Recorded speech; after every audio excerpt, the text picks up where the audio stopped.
And there he is. All right.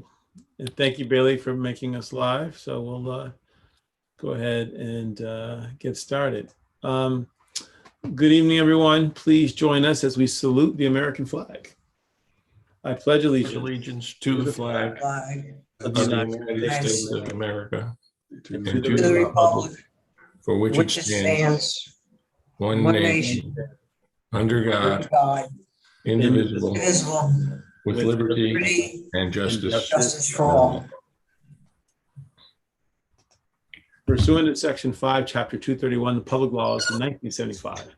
This is the state for the record that adequate notice of this meeting has been provided to the public by posting and maintaining the annual notice of regular meetings on the bulletin board of the municipal building, by mailing annual notice of regular meetings for 2021 to the News Record and Star Ledger December 2020, and by filing said notice in the office of the Township Clerk.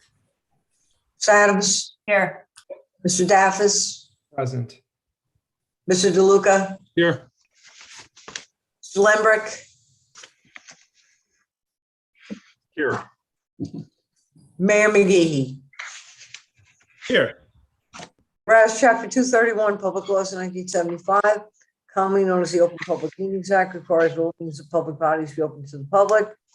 And whereas Section 7A provides that the governing body has the discretion to permit, prohibit, or regulate the active participation of the public at any meeting, and whereas desire the governing body to comply with the provision of this act, same time to conduct its business in an orderly and expeditious manner, now therefore be it resolved by the Township Committee, the Township of Maplewood does hereby prohibit, except as set forth in the formal agenda, active participation in deliberations of the governing body by the public, and except as otherwise prescribed by law, those limit the public to the observations of the actions and discussions of the governing body at all of its regular and special meetings.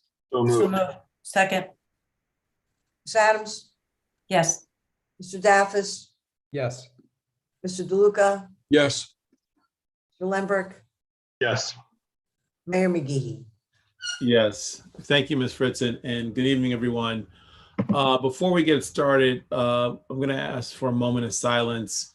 Very recently, on December 16th, we lost a retired code enforcement inspector, Mr. Vincent Colifone, who was with us for many years. He's also was a longtime Maplewood resident. And we just wanted to pay our regards and respects for his loss and our loss for the community. So just a moment for Vincent.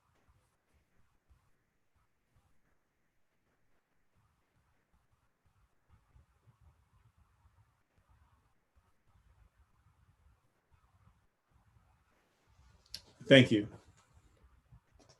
Good evening, everyone, and welcome to the December 21st Township Committee meeting, also known as Winter Solace, the shortest day in the year. So after that, it's all upside, right? I'll go through our agenda for this evening, and it is quite robust for the last agenda for this year. We have really two proclamations and also one employee spotlight. We'll be recognizing Joe Pukach, who from our DPW team, who has just retired on Friday, and also Paulette Incalado, who's retiring at the end of the month in the finance department. We have an employee spotlight this meeting, our final one of the year, and there's no one more well-deserving than our township clerk, Ms. Liz Fritzen.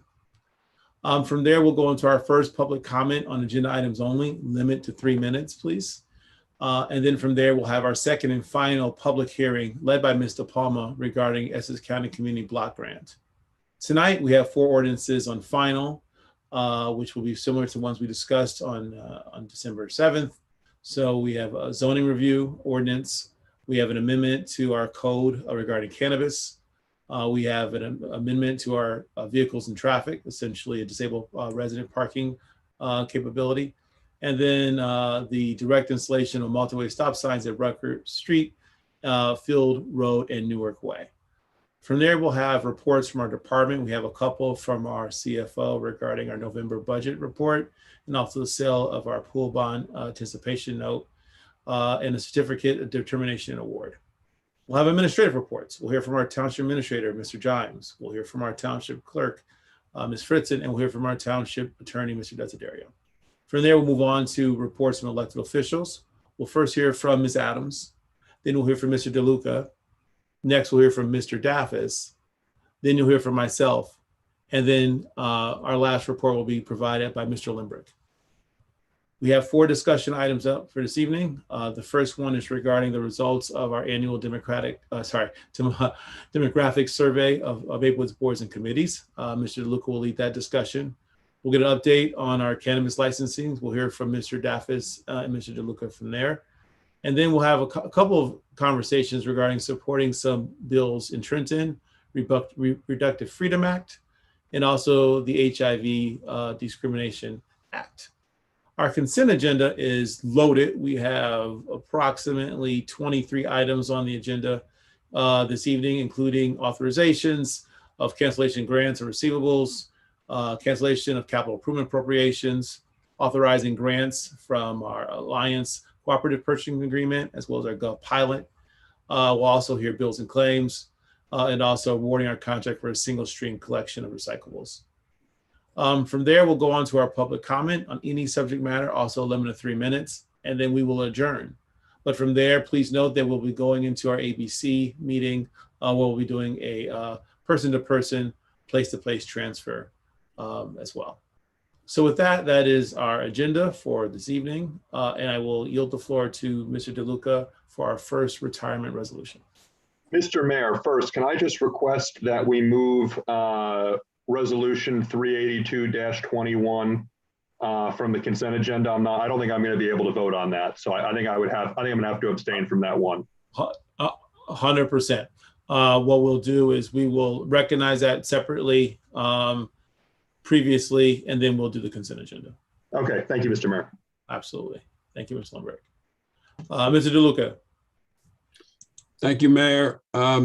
As you mentioned on Friday, you read this resolution at our DPW yard where we had a going away luncheon for Joe Pukach. Joe is was an employee of ours for 40 years. And I'm not going to read the whole resolution, but it's just that whereas the Maplewood Township Committee desires to convey to Joseph Pukach, Jr., electrical leadman, expression of its appreciation, grateful acknowledgement for the valued services rendered by him as an employee of the Township of Maplewood in the Maplewood Department of Public Works for the past 40 years. He has given generously of his time and efforts in a dignified, faithful, friendly, and professional manner to Township residents. And I'll go to the be it resolved by the Township Committee of the Township of Maplewood that the Township expresses to Joseph Pukach, electrical leadman, its sincere congratulations on the occasion of his retirement. And you mentioned, Mayor, that this is an opportunity for him to retire, but also to start the next challenge and exciting chapter of his life. And I just want to say that he is one of 5 employees in the Department of Public Works history that has actually worked for us for 40 years. So he joins that 40-year club, and we'll have to get him one of those coats, the 40-year club. So congratulations and thank you to Joseph Pukach of the Maplewood Department of Public Works on 40th year and his retirement.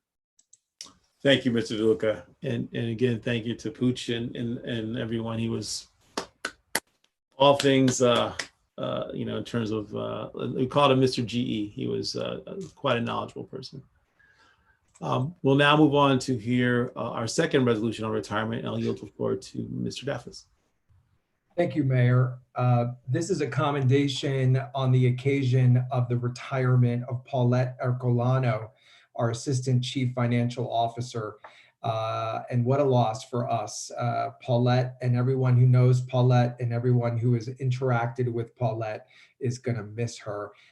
Exceptional customer service, really great at her job, and just a delight to work with. And we're going to miss her, but we wish her well in her next chapter of her life. So the commendation says that the Maplewood Township Committee conveys to Paulette our expression of appreciation and grateful acknowledgement for her valued services as an employee of ours in the Maplewood Department of Finance for the past 11 years, and that Paulette has given generously of her time and efforts in a dignified, faithful, friendly, and professional manner to the township residents, and indeed she did. The Township Committee sincerely appreciates the worthwhile contributions Paulette has made towards the material development, communal welfare, safety, and quality of life in the township. And whereas she, on occasion of her 11 years of service, Paulette is retiring to start the next challenging and exciting chapter of her life. We, as the Township Committee, wish to extend our utmost appreciation for the work that this staff member has done to make public service an exciting and joyous experience for our residents. Now, therefore, be it resolved by the Township Committee of the Township of Maplewood, County of Essex, State of New Jersey, that the Township expresses to Paulette Ercolano, Assistant Chief Financial Officer, its sincere congratulations on the occasion of her retirement. Congratulations, Paulette, and thank you. Thank you, Mayor. Thank you, Mr. Daffis. Congratulations, Mr. Colano. Thank you for your service to our whole community. Our next agenda item is our employee spotlight, our last one of the year, last one that I'll be doing. And I couldn't think of anyone more deserving than our township clerk, Ms. Fritzen. So I'm sharing the spotlight here on the Zoom call because I'm not going to read it because I don't think it needs to be read. I'll let everyone read it for themselves. I just want to say personally that Liz, you have been amazing for all of us. You have always been there to address every issue, every concern. You are a lot of ways really the glue or the fuel in our engine that keeps our meetings going, both closed, open, liquor license. There's so many things that fall under your preview, and without you, I think all of us would be collectively lost. So I just wanted to just personally recognize you, put that spotlight on you. Although you're always there, I don't think people really know, and they should know that you touch almost everything, almost every department, every communication within our township, and been doing it for decades. So on behalf of the Township of Maplewood, on behalf of Gemma, I want to recognize you as our, not only as an employee spotlight, but just a rock star. And not only are we, the Township Committee, embedded to you, but I think in gratitude, I think the whole entire community in the Township of Maplewood is as well. So congratulations, Liz.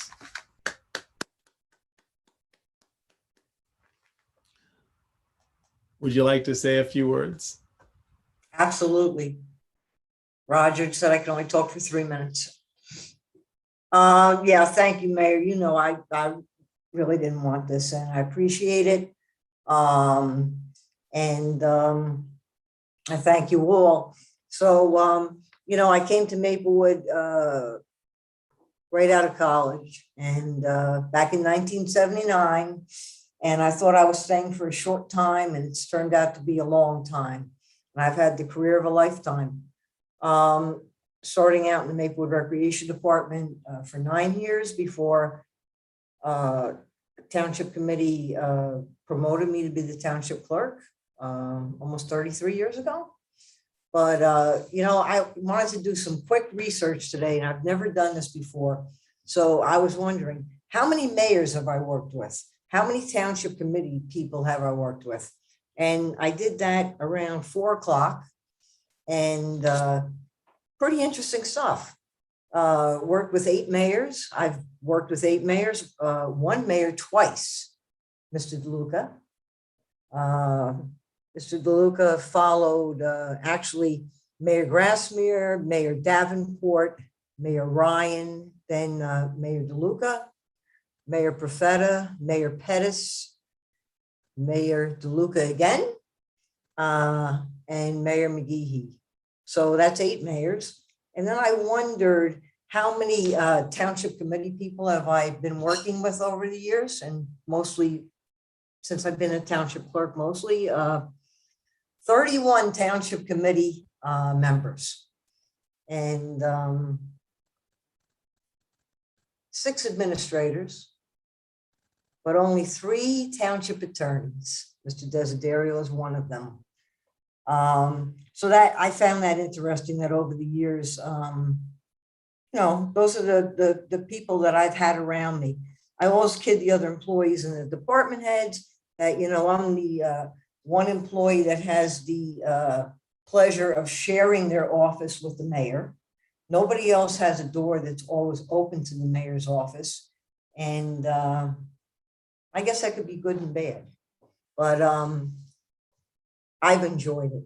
I want to give just a shout out to Mr. Siegel. Mr. Siegel was the vice mayor when that township committee saw something in me in the rec department that I could become the next township clerk for Maplewood. And he was definitely instrumental in pestering me to come over for an interview. I missed 3 closed sessions that I would not attend for the interview, and they kept interviewing other people. I finally went for the interview, I guess after the 3rd closed session, and I got the job that night. So I guess you would call it the rest is history. And that was back in 1988. And again, I've had the career of a lifetime for this wonderful town and so many people that I've met and worked with over the past almost 43 years.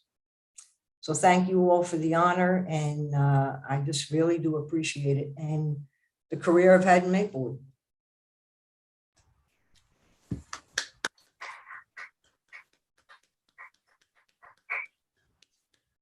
Thank you, Ms. Fritzen. Thank for you. Now. Well, we know you're not going anywhere. At least we hope you're not. So, but thank you for everything, and well deserved. Thank you, Mayor. Welcome.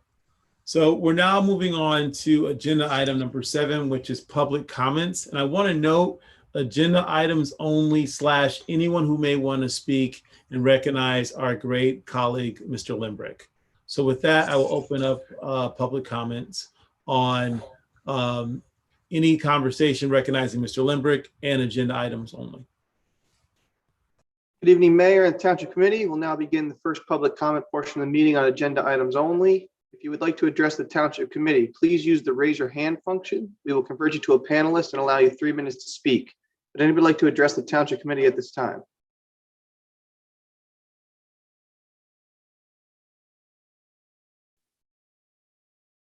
Okay, Mayor, first up, I have Shannon Cuddle. We'll convert you to a panelist and allow you 3 minutes.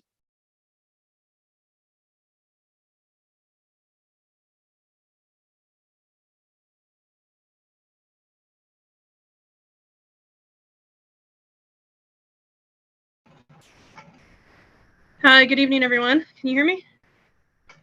Yes. Okay, thank you. I'll just be really brief. There are just 2 things I wanted to be able to just give a fellow congratulations to. One on the agenda item would be to Ms. Fritzen. Liz is absolutely phenomenal, amazing. And as a community member, she's been an absolute treasure and joy to work with, and needing anything and support with the township. I just wanted to sing her praises and say thank you so much for everything you've done over the years, for always being part of all of our advocacy events, and supporting the township, and to thank you for your service. And second, just wanted to acknowledge the fellow Maplewoodian, Committeeman Greg Lundbrick, who's rolling off as a fellow rolling off of our term, and just say thank you so much for your service to the community as well. And that with you and Liz, thank you so much for everything you've done for our Maplewood and fellow MAPSO community. So thank you. Thank you, Shannon, and I appreciate that. And I also appreciate and acknowledge your service as well. as your term is coming to an end. And thank you for all that you've done for our community and especially for our children and the work I know you're going to continue to do standing up for our kids. Thank you. That's very kind of you to say. I appreciate that a lot. So thank you both. And thank you, Mayor McGehee, for allowing space. Thank you. Thank you, Shannon, and thank you for your service as well. Mayor, next I have David Humer. We'll convert you to a panelist and allow you 3 minutes.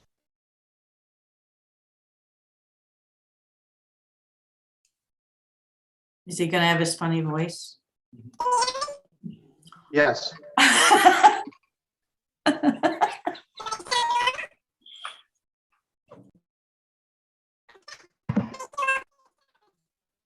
You're Donald Ducking again, David.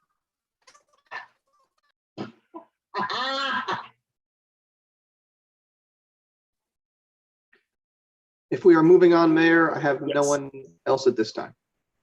Thank you, Mr. Waltz. We'll definitely move on. We'll hear from Donald later, I hope. Or not. Oh, man. We're now on agenda item number 8, which is our public hearing, Essex County Community Block Grant, and I'll yield the floor to Ms. DePalma.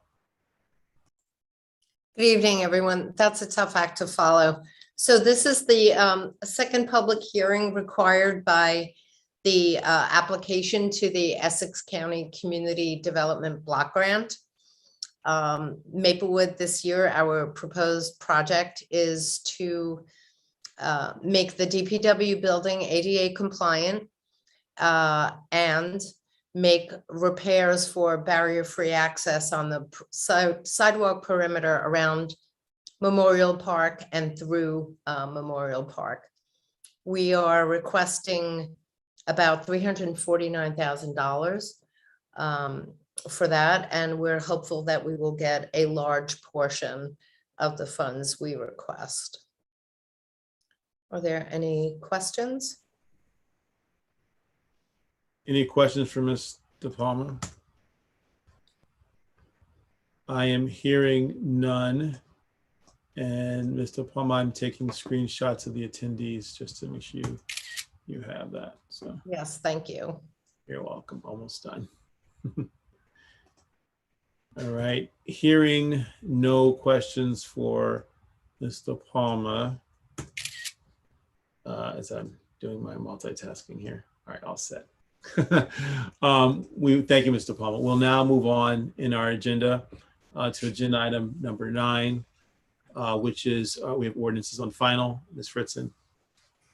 Mayor, item number 9, ordinance on final passage, ordinance number 3047-21 is amend the fee for a zoning review within the Township of Maplewood. This ordinance will increase the fee for zoning review from $25 to $50.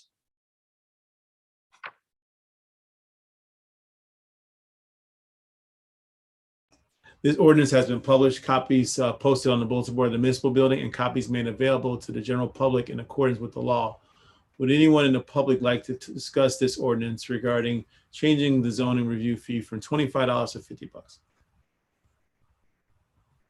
I see no one. None. Thank you, Mr. Waltz. Hearing none, I'll entertain a motion from Mr. Daffis. Thank you, Mayor. I move this ordinance be adopted as a whole and the clerk be directed to publish the same as a passed ordinance in the Maplewood South Orange News Record according to law. Second. Any discussion? Hearing none, Ms. Fritzen, please call the roll. Ms. Adams, Yes. Daffis, Yes. Mr. DeLuca, Yes. Lembrick, Yes.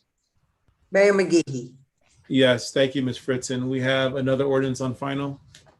Mayor, ordinance number 3048-21, amend the code of the Township of Maplewood for the regulation of cannabis businesses in the Township of Maplewood. This ordinance will add a chapter to the Maplewood Code to regulate the cannabis businesses in the Township of Maplewood. This ordinance has been published, copies posted on the bulletin board of the municipal building, and copies made available to the general public in accordance with the law. Would anyone like to speak on this ordinance regarding the code to regulate cannabis business in Mayor. the Township of Maplewood? Mayor, if I may, before, I just want to report this matter was sent to the planning board and that they reviewed it at their meeting of December 14th. Upon conclusion of the discussion, the planning board passed a resolution with a finding that the ordinance is consistent with the master plan, and that was based on a memo I received from the board secretary. So noted, and that is correct. Ms. Adams and I were in attendance. At this point, would anyone in the public like to continue the discussion in regards to this cannabis ordinance? Hey, Mayor, yes, I have Mr. Matthew Gross. We'll convert you to a panelist and allow you 3 minutes. Thank you, Mr. Waltz. Mr. Gross, we'll hear from you now.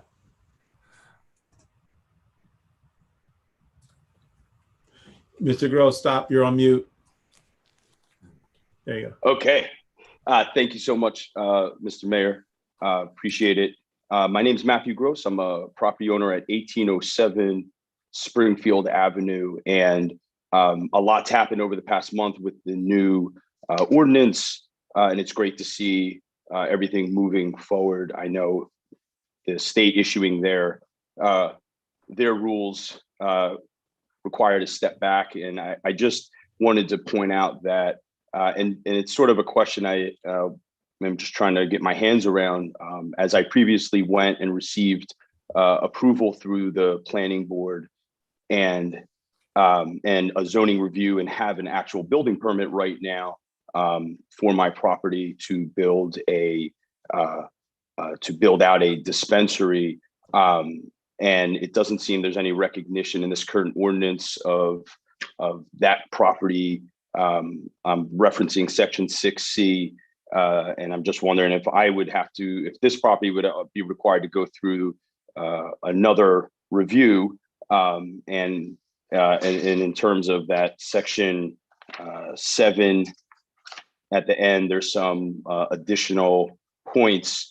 It looks like the existing ATC is recognized, although my property, which I've invested significant time and resources to get the approvals in advance of the state passing their legislation, is not recognized here. So I just wanted to put that down for the record. I look forward to continuing to move forward, and that's all I got. Thank you. Thank you, Mr. Gross. And so noted regarding what you communicated. Mr. Desiderio, you have any thoughts? You just want to move on? Okay. No, we should move on. Understood. Mr. Gross, your hair has grown long. It looks very good for the record, too. Thank you, sir. All right. You're welcome. Mr. Waltz, would anyone else like to speak to the Township Committee regarding this ordinance? I see no one else, Mayor. All right. Seeing no one, I will close public comment and I will entertain a motion from Mr. DeLuca. Mayor, I move this ordinance be adopted as a whole and the clerk be directed to publish the same as the past ordinance in the Maplewood South Orange News Record according to law. Second. Oh, sorry. Was it? No worries. Is there any further discussion from my colleagues? Hearing none, Ms. Fritzen, please call the roll. Ms. Adams, Yes. Mr. Daffis, Yes. Mr. DeLuca, Yes. Lembrick, Yes. Mayor McGee. Yes. Thank you, Ms. Fritzen, and thank you to everyone who worked on that ordinance revisions as well as conversations at the planning board. We now have our third ordinance on final, Ms. Fritzen. Yes, Mayor, ordinance number 3049-21, amend chapter 257 of the Code of the Township of Maplewood entitled Vehicles and Traffic. This ordinance will designate a disabled resident-only parking space adjacent to the property at 228 Elmwood Avenue. This ordinance has been published, copies posted on the bulletin board of the municipal building, and copies made available to the general public in accordance with the law. Would anyone like to speak on this ordinance, which is designating a disabled resident-only parking space on 228 Elmwood Avenue? I see no one, Mayor. Thank you, Mr. Wallace. Seeing no one, will close the public hearing. May I get a motion, please, Mr. DeLuca? Mayor, I move this ordinance be adopted as a whole and the clerk be directed to publish the same as a passed ordinance in the Maplewood South Orange News Record according to law. Second. Does anyone have any discussion? Hearing none, Ms. Fritzen, please call the roll. Ms. Adams, Yes. Mr. Daffis, Yes. Mr. DeLuca, Yes. Mr. Lembrick, Yes. Mayor McGehee. Yes, thank you, Ms. Fritzen. Now we have our fourth and final ordinance on final, if you will. Yes, Mayor. Final passage ordinance number 3050-21. Direct the installation of multi-way stop signs at Rucker Street, Field Road, and Newark Way. This ordinance will direct the installation of multi-way stop signs at Rucker Street, Field Road, and Newark Way. This ordinance has been published, copies posted on the bulletin board in the municipal building, and copies made available to the general public in accordance with the law. Would anyone like to speak on this ordinance, which is establishing a multi-way stop sign at Rucker Street, Field Road, and Newark Way? See no one, Mayor. Thank you, Mr. Walls. Seeing no one, we'll close the public hearing. May I get a motion, please, Mr. DeLuca? Mayor, I move this ordinance be adopted as a whole and the clerk be directed to publish the same as a passed ordinance in the Maplewood South Orange News Record according to law. Second. Any discussion? Hearing none, Ms. Fritzen, please call the roll. Ms. Adams, Yes. Mr. Daffis, Yes. Mr. DeLuca, Yes. Lembrick, Yes. Mayor McGehee. Yes, and thank you, Ms. Fritzen, again, and that concludes our ordinances for 2021. We'll now move on to agenda item number 10, which is reports from departments. We received several correspondences from our CFO, including the November 2021 budget report. Mr. Jimes is here on his behalf. Are there any questions in regards to the budget report, which we received earlier last week?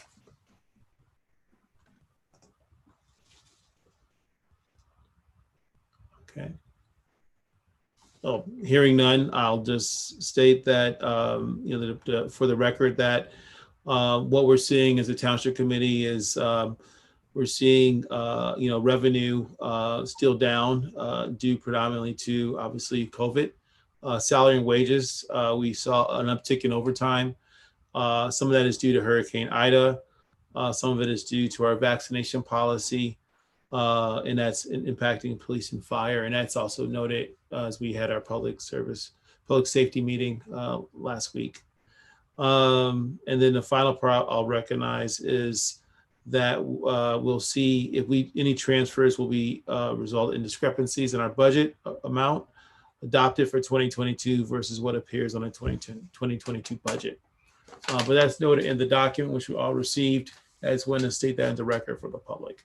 Our budget meetings will start in late January of 2022, and Mr. Kaloje is working closely with Mr. Jimes and our department heads to get ready for those long, fun-filled Saturdays of grinding through department by department, salary, wages, and operating expenses. So, any additional comments regarding financial documents provided this evening?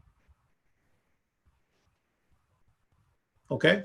Hearing none, we'll move on to agenda item number 11, which is administrative reports, and I will yield the floor to our township administrator, Mr. Jimes.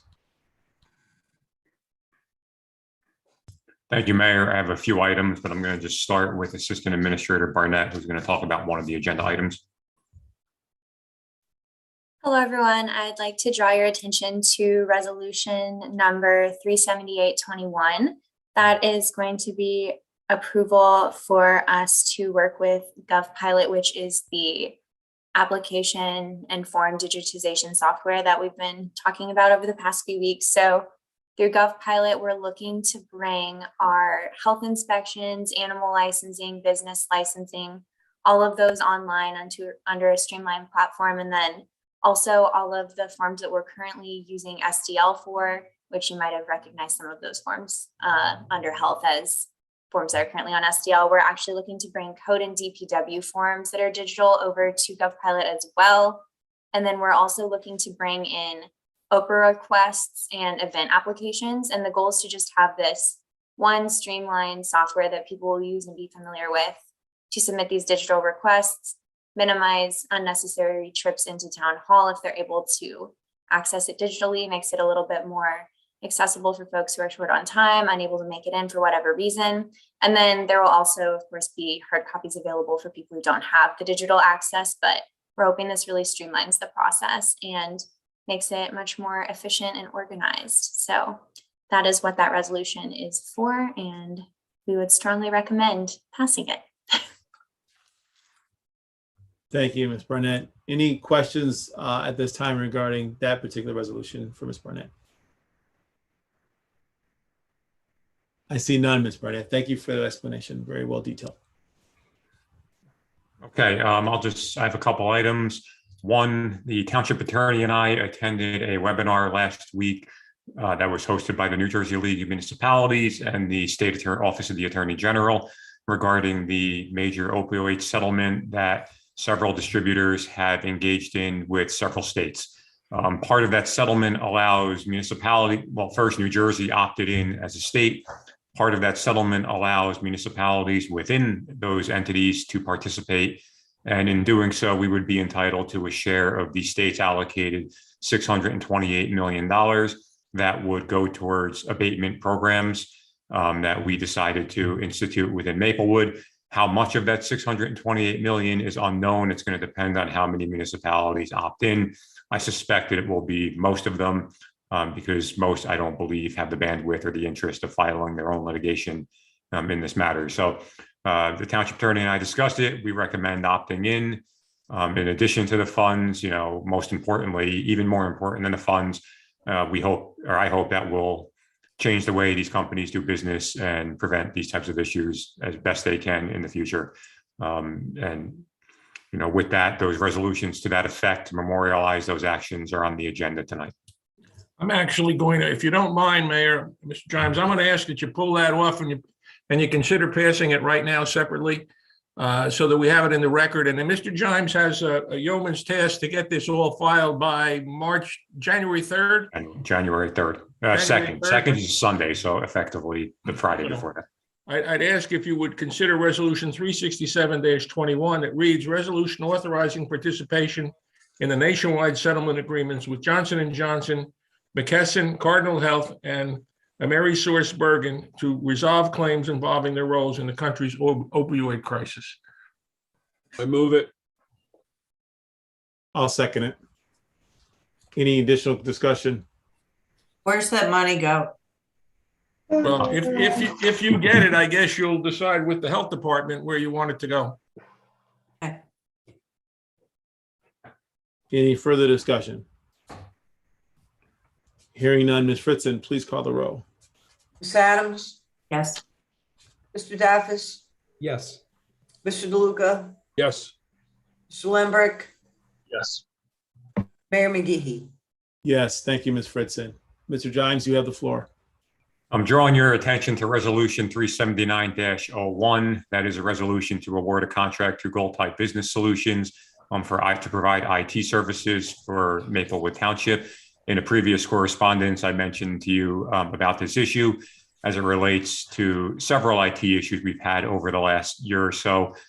We had the email issue within the last 2 weeks. Actually, that's where I intended to start this discussion.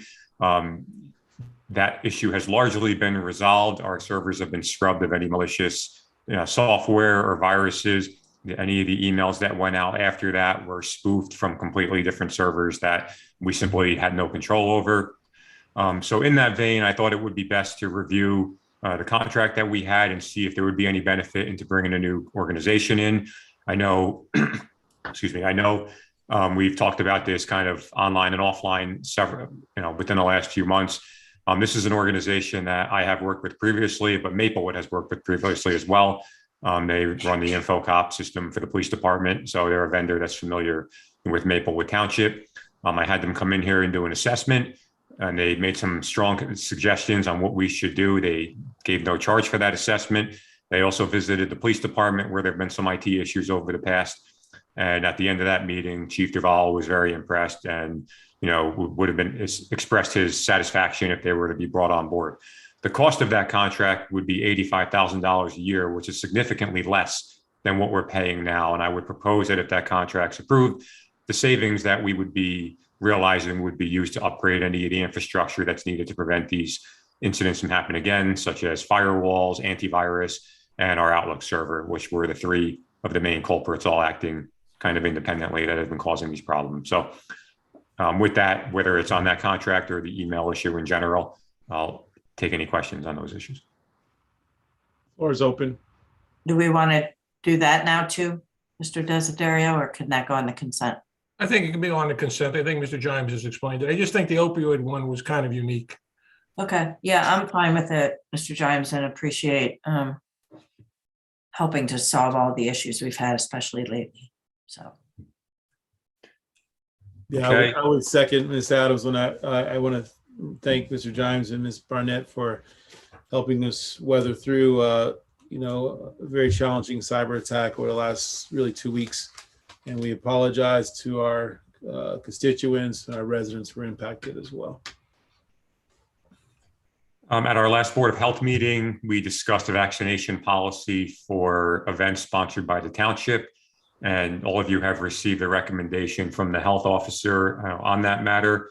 In some, it recommends a vaccine or testing mandate. A vaccine or testing option for attendees coming to Maplewood sponsored events.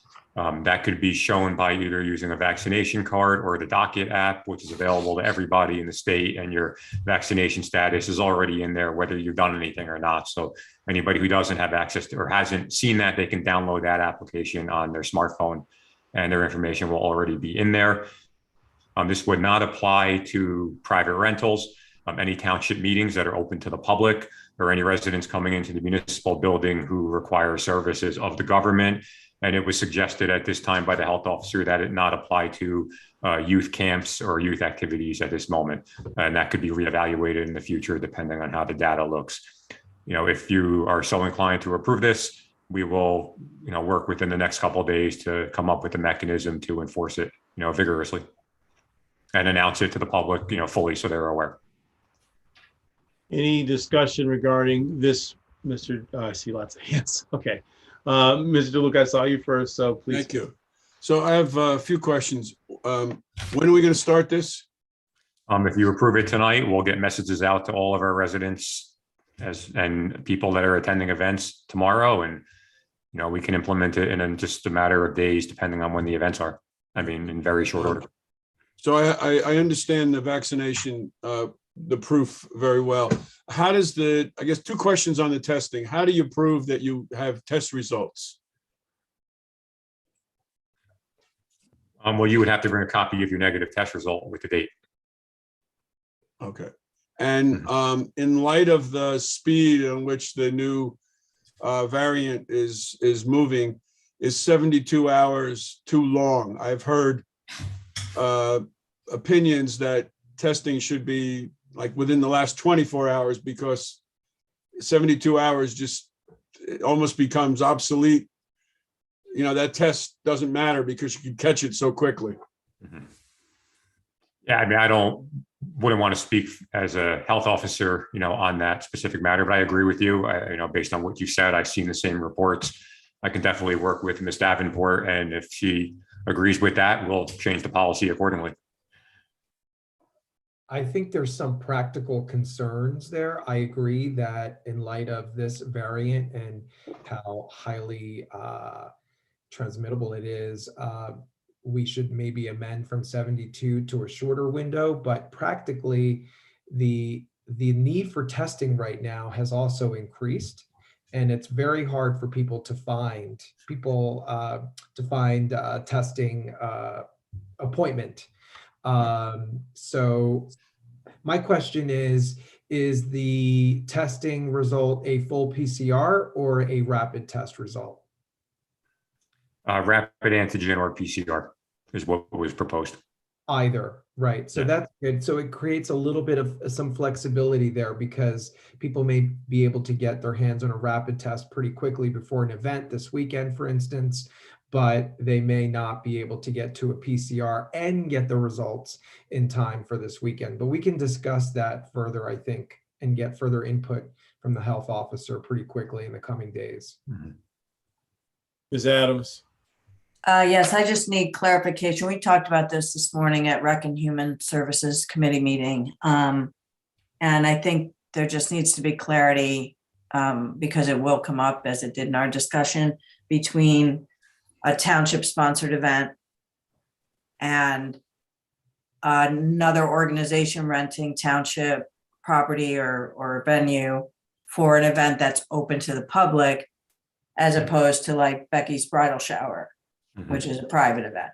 So this should be clear that it would also apply to organizations that rent not just township events, but public events run by other organizations, and that they should provide a volunteer to check at the door to check the information of letting people in. Yeah, they recommend, I'm sorry. I was just going to say that was our understanding at this morning's meeting. I just wanted, because that's different than just township events versus private events. There's that middle one. That's correct. And the memo says township sponsored events / entertainment venues that are open to the public and held indoors at our indoor facilities. Right. And I think there needs to be clarification for those people or organizations renting our facilities that they need to provide a volunteer to check that, check that, because we can't rely on staff, especially staff that we don't have. Sure. So if I could just follow up. So this Sunday, there was a market there. It was sponsored privately, but it was open to the public. So that would count, correct? Yes. Yeah. It's open to the public, yes. Okay. So one thing is we have to work with, I think we have to develop a protocol at the Woodland in particular, because we are leaving doors open to allow air to flow. And we're going to have to make sure that if we're having one point of access where we can check things, that we're somehow not allowing people through other doors that have to remain open for the airflow. Right. Yeah, we might need some of those velvet things to go across doors, things like that. So it just needs to be something that's, but the onus needs to be on the organizations renting these Absolutely. events. Any further discussion? Can we just, for the record, have a motion endorsing this policy, please? I was going to say, if there's no further discussion, I was going to ask for a motion. You I'm jumped moving. right down there, Roger. I Any second. second? Any further discussion? Hearing none, Ms. Fritzen, please call the roll. Adams, Yes. Mr. Daffis, Yes. Mr. DeLuca, Yes. Lembrick, Yes. Mayor McGehee. Yes. And we will work to implement that and keep you posted on its implementation. Lastly, I just wanted to take a minute to send my best wishes to Committeeman Lembrick on his last meeting and thank him for his support over the last 8 or 9 months. I've worked with many elected officials over the years, and it's always, mostly a pleasure. And I've always found you to be thoughtful and deliberate in our discussions, and I appreciate your support. And when doing this business for as long as I have and going into different towns, I'll always hold a special place for those of you who express support for me to lead your community and being on the governing body when I had the pleasure of being appointed. I just wanted to express my thanks for your confidence, and I hope to continue in this role with the confidence that you gave me. So thank you very much. Thank you, Mr. Jimes. Thanks, Jerry. And that's all I have. Mr. Jimes, do you want to just bring the Township Committee up to date on where we are with Labor Council? Oh, sure. Township Attorney Desiderio, Assistant Administrator Barnett, and myself interviewed 6 potential candidates for Labor Council. We deliberated a little bit yesterday. I'm not sure we came to a final recommendation. We may have that at the next either regular committee meeting, but if there's if anybody, maybe even a subcommittee just wants to chat with us, to talk about where we are, we can tell you. I would expect, according to what I'm told, these appointments don't usually happen until the first regular meeting of January. So we have some time. And if it goes over into the second regular meeting, that's fine too. We have holdover capabilities with our existing litigation. So. And just in terms of process, we were talking, I don't know if you want one recommendation or if you want to maybe interview two candidates. Is there a sense of what you would like to do with regard to Labor Council? I will say this, Mr. Jimes got 6 spectacular candidates, quite frankly, that we interviewed. So I don't think you want to interview all 6. We've actually in our own minds eliminated at least 2 of those 6. So I just want to know what kind of process that you want. I don't need an answer right now, but I just like you give it some thought if you want to bring somebody in on a given date. Okay, I'll go forward with my report. Please, Mr. Desiderio. Okay, I have 3 things actually. One, I just want to bring to your attention, and we need not pull it out separately, but resolution number 362-21 is reappointing Clyde L. Otis III as the Maplewood Municipal Judge. Judge Otis has served for 3 years. I think he's done an exemplary job. I think he's a wonderful addition to Maplewood, and I think it's a great resolution. I think Clyde will do a good job on a go-forward basis. So I just didn't want that to get mixed in with everything else. That's on the good news basis. On the bad news basis, and I have to bring this up, we are resolution 388-21 is awarding a contract for single stream collection of recyclables. Okay, this pains me, quite frankly. Every Monday and Tuesday we get inundated with emails from DPW about drop pickups and the like. But again, we got one bid. Okay, we can't do it in-house. So the engineer has reluctantly recommended an award of contract. So Ms. Adams, we discussed it a little bit, and I guess we have a process to hopefully correct the process for 2023. So maybe next year will be better. So it's not an endorsement of this contractor by the award of this contract, and I think that should be said on the record. Duly noted, Mr. Desiderio. I think we've said that on the record quite often. Yes, I'm going to say. Yeah, but we're giving them a new contract for $368,000. I think it's $368,000 or something like that. So, and my last item is again is to thank Mr. Lembrick for his good work, not only with me as a municipal attorney, but as a Maplewood resident. Thank you for your service, your 6 years. It seems like a blink of the eye because it is a blink of the eye. I especially want to thank you for your advocacy for the Board of Education and our children. For whatever reasons, you seem to have been on committees that affect those people, and I think you've been a tremendous advocate for them. I'm a believer that they may be the most underrepresented constituency in this town, and you've always fought hard for them. You fought hard for the Board of Education, that money goes to them, and I've always appreciated that. So thank you very much for your service. Thank you, Roger. Well said. That's all I have, Mayor. Well said, and thank you, Mr. Desiderio. We'll now move on here from our Township Clerk, Ms. Fritzen. Thanks, Mayor. A couple of things really just to say that the January 1st reorganization, as you all know, will be meeting remote beginning at 1 p.m. and that's a Saturday meeting. And I have intention of swearing in the 2 Township Committee members, Ms. Adams and Ms. Kripe, 1 hour before in person here at the Town Hall, as I had done last year. Small grouping, family, mask will be mandatory, and it will add a nice touch rather than doing it on Zoom. Then, our next Township Committee meeting follows on January 4th. So we have a lot of preparation in the clerk's office once we get by tonight's meeting for the other 2 meetings that come around pretty quick.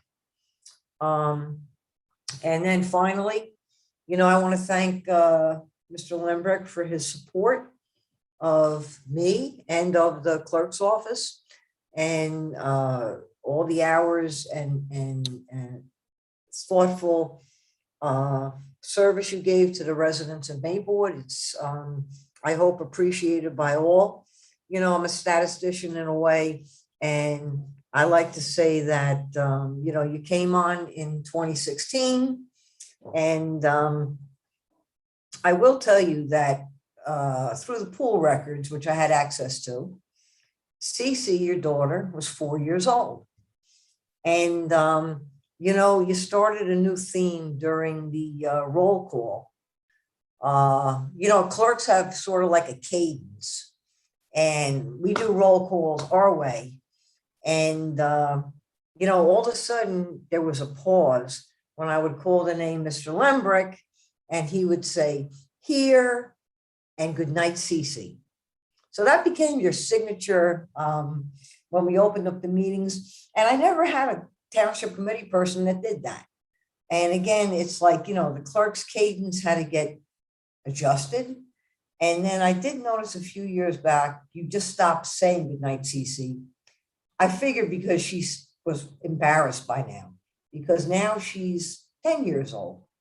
So I thought it was terrific. I thought it was great and a real nice touch.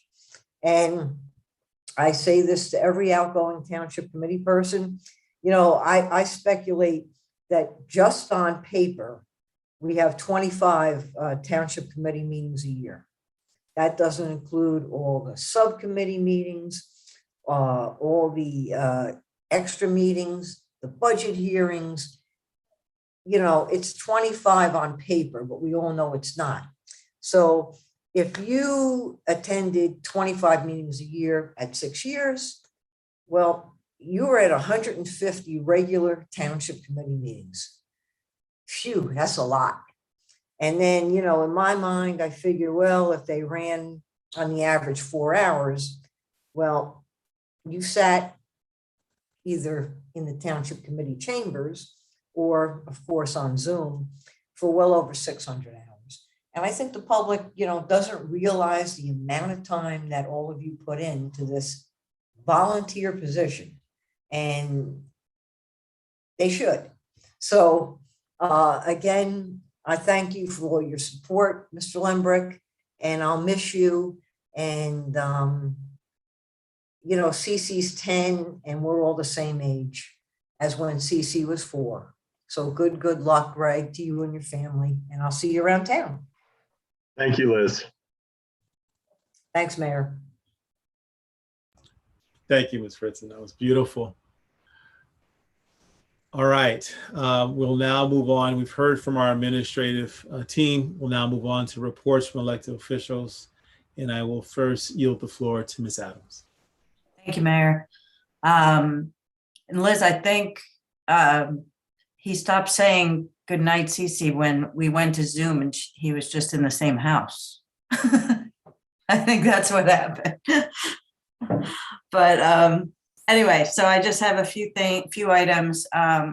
Historic Preservation Commission meeting. We discussed the designation of Maplewood Village, the historic designation that we've been kind of waiting for, and we were told that it has been kind of stuck at the state, but is now moving forward. So to anyone who is paying attention to that, including TC members, it's moving forward after being taken out of the stuck pile, I guess, from, you know, all the COVID changes in the state level as well. We also had a robust discussion this morning at Rec and Human Services meeting. Director of Community Services is, her department is rather overwhelmed and understaffed, as we know. And we discussed some of the, we discussed administration and HR, the person in the administration in charge of HR, helping with paperwork for the massive numbers of staff, part-time staff that Ms. Mancuso hires during seasonal stuff. So some of that's been getting stuck in her department and her responsibility. And so Ms. Barnett was there, and so I leave it to administration to kind of work through that and help her out in that regard, as it has to end up there anyway, and it's kind of silly that there's sort of this middle thing and it's producing more work for her. So there's that. Also, we talked about our months of events, and I know this came up before. We have Black History Month in February, we have Women's History Month in March, we have Pride Month in June, and I guess the bottom line is, and the consensus on that committee was to cut back on the amount of things we do for each of those months. Less is more. What ends up happening is we have so many things, like sometimes multiple events for each during a single day during the month, so many that we can't even properly promote them because there's just too many. And then what ends up happening is it's a lot of work and underwhelming attendance because there's just so many. So the Rec and Human, Mr. Limbrick and I are recommending to the Township Committee that we not only unburden that department a little bit in the help that they give in putting forth a lot of these events, but bring it back down to a handful of important events during each of those months so that they are better events. And because what's happening is we're overworking a small staff for events that aren't really getting the attention because there's so many. So it's kind of, we need to dial it back, and that's the recommendation of Rec and Human Services Committee. Mr. Lemrick, did you have anything you wanted to add, or did I cover all of it? I think you mostly covered it. I think the only thing that I would, add is just, I think the emphasis right now really needs to be, while we're shorthanded, especially so shorthanded, is in recovering the quality. And we can't, while we're understaffed or when we're bringing on new staff that isn't used to organizing events, coordinating events, running the venues that we have, until we get those folks on board and until they get able to do in the past. And, I think that also if we bring on new people and overload them, we run a real risk of burning them out and losing them. So, my suggestion, and I realize this is easier said than implemented, but, would be to sort of ramp back a little bit for now. And then once we're able to staff up and that staff gets more experience under their belt, then maybe, we can ramp back up in terms of what events we can do, and, increase the quantity without losing the quality. But I think for now, if we continue to try to do more with less, we're just going to end up doing less. So that's how I see it. Yeah, so I'd actually ask for like sort of consensus on that or objection to it. I didn't put it on for discussion, obviously, because it was just discussed this morning. So I'm reporting during my report and wonder if anyone else has any thoughts. I would just add, Ms. Adams, that I think the assessment that we are understaffed, coupled with the level of events we have within these umbrella themed themes, that it is very daunting. And even when we are fully staffed, honestly, I think we're, so many organizations in our community are trying to do their own thing. We just bump into each other. But whatever, in terms of what we can control, quality is more important than quantity. So I would be in favor of us doing a look at that across all those core monthly theme events, and making sure that we have the right cadence of events where people feel like, yeah, we're engaged, or we're continuing to engage, we're continuing to provide the type of events and activities that our community wants to see, but not at the point that they're saturated. Does anyone else have any thoughts? Mr. DeLuca or Dafis? I have some thoughts. I think I feel a little bit differently about this. I mean, I certainly don't disagree that at this moment in time, we are heavily understaffed, and we certainly do not have the bandwidth to produce events at the cadence and level and or quality as we did before. But I just think that whatever we decide doing, we have to be careful. We don't want to send the message to our community that cultural affairs in Maplewood is going to be downsized. And why is it going to be downsized? Because of staffing issues. Well, that's on us.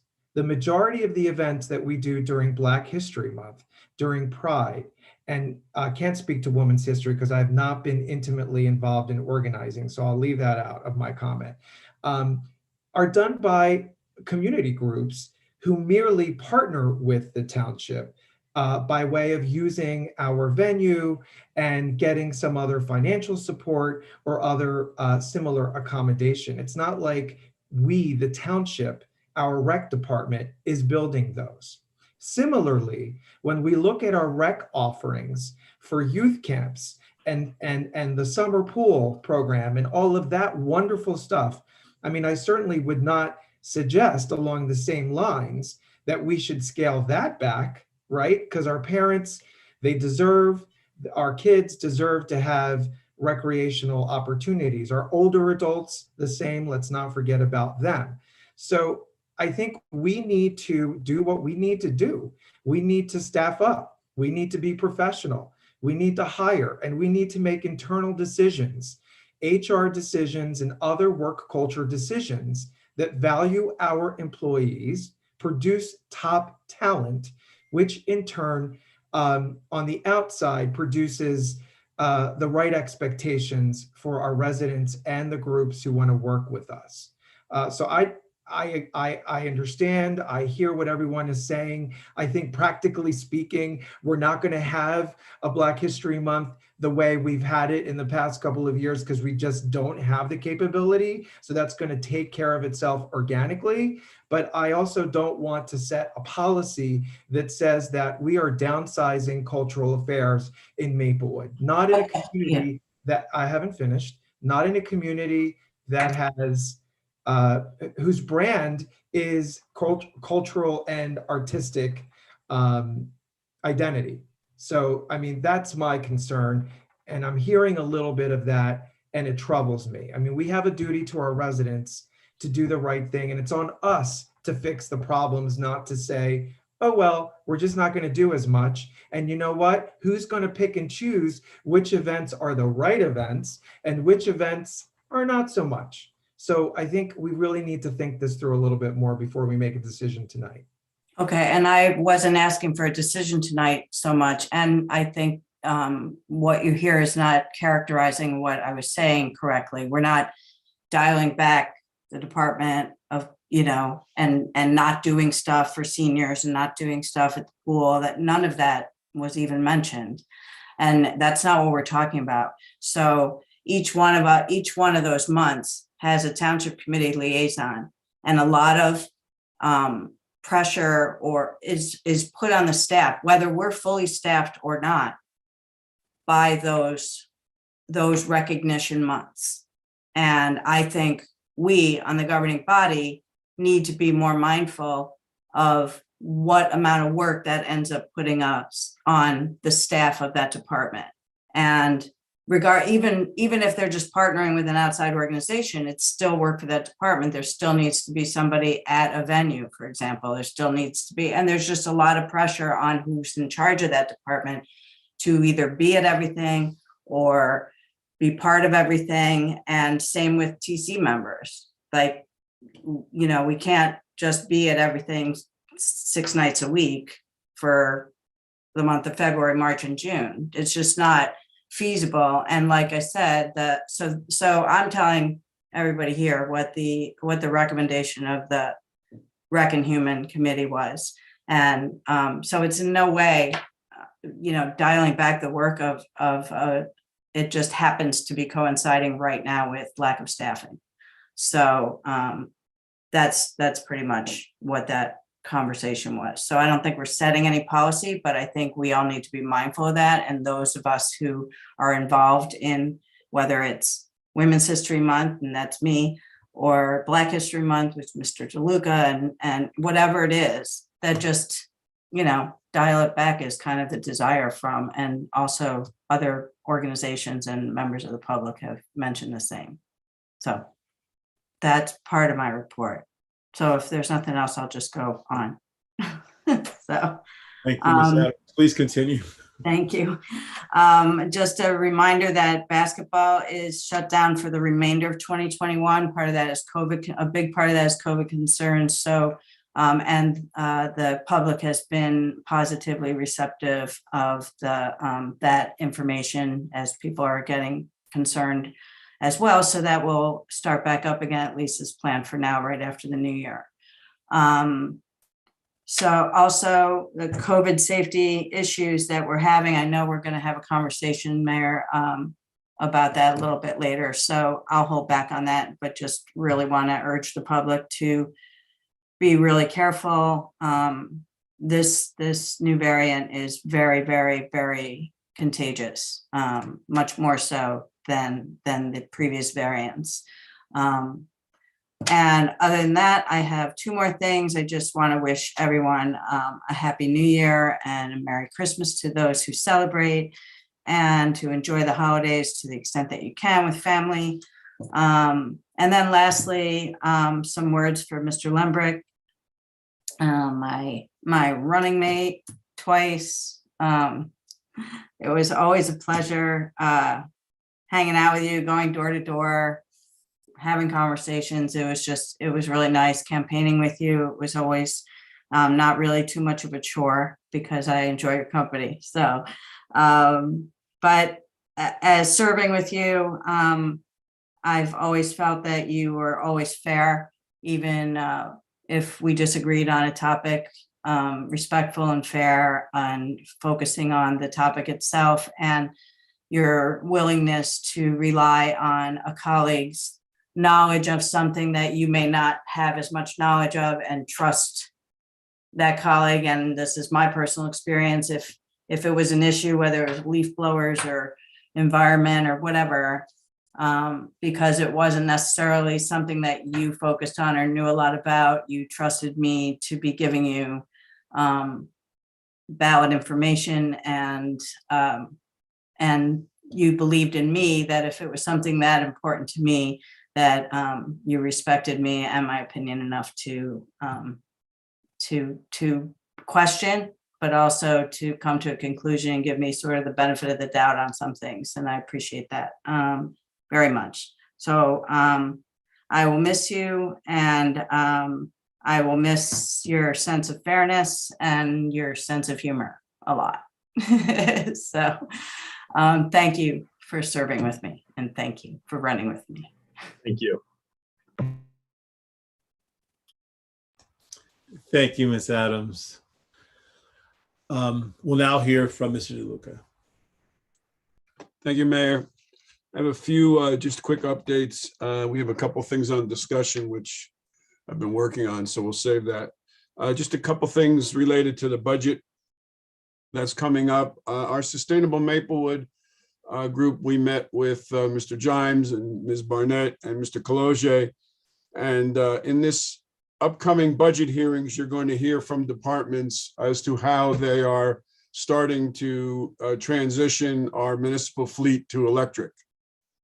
So any of the cars that we're going to be buying electric, and then we're going to be talking to departments about how they can think through other vehicles that they're buying either now or in the next 5 years, how they might be able to incorporate electric into that fleet, or if there are either technological or other kinds of barriers that would prevent those from being electric vehicles. So that's going to become something that we're going to start this year in the budget hearing, and hopefully we'll continue it year after year, just to put that sustainability theme through those discussions. Additionally, you're going to hear from our Engineering and Public Works Committee how We're getting more and more residents coming to us. Recently, we've had 3 different groups of residents come and meet with our committee to talk about drainage issues. And Mr.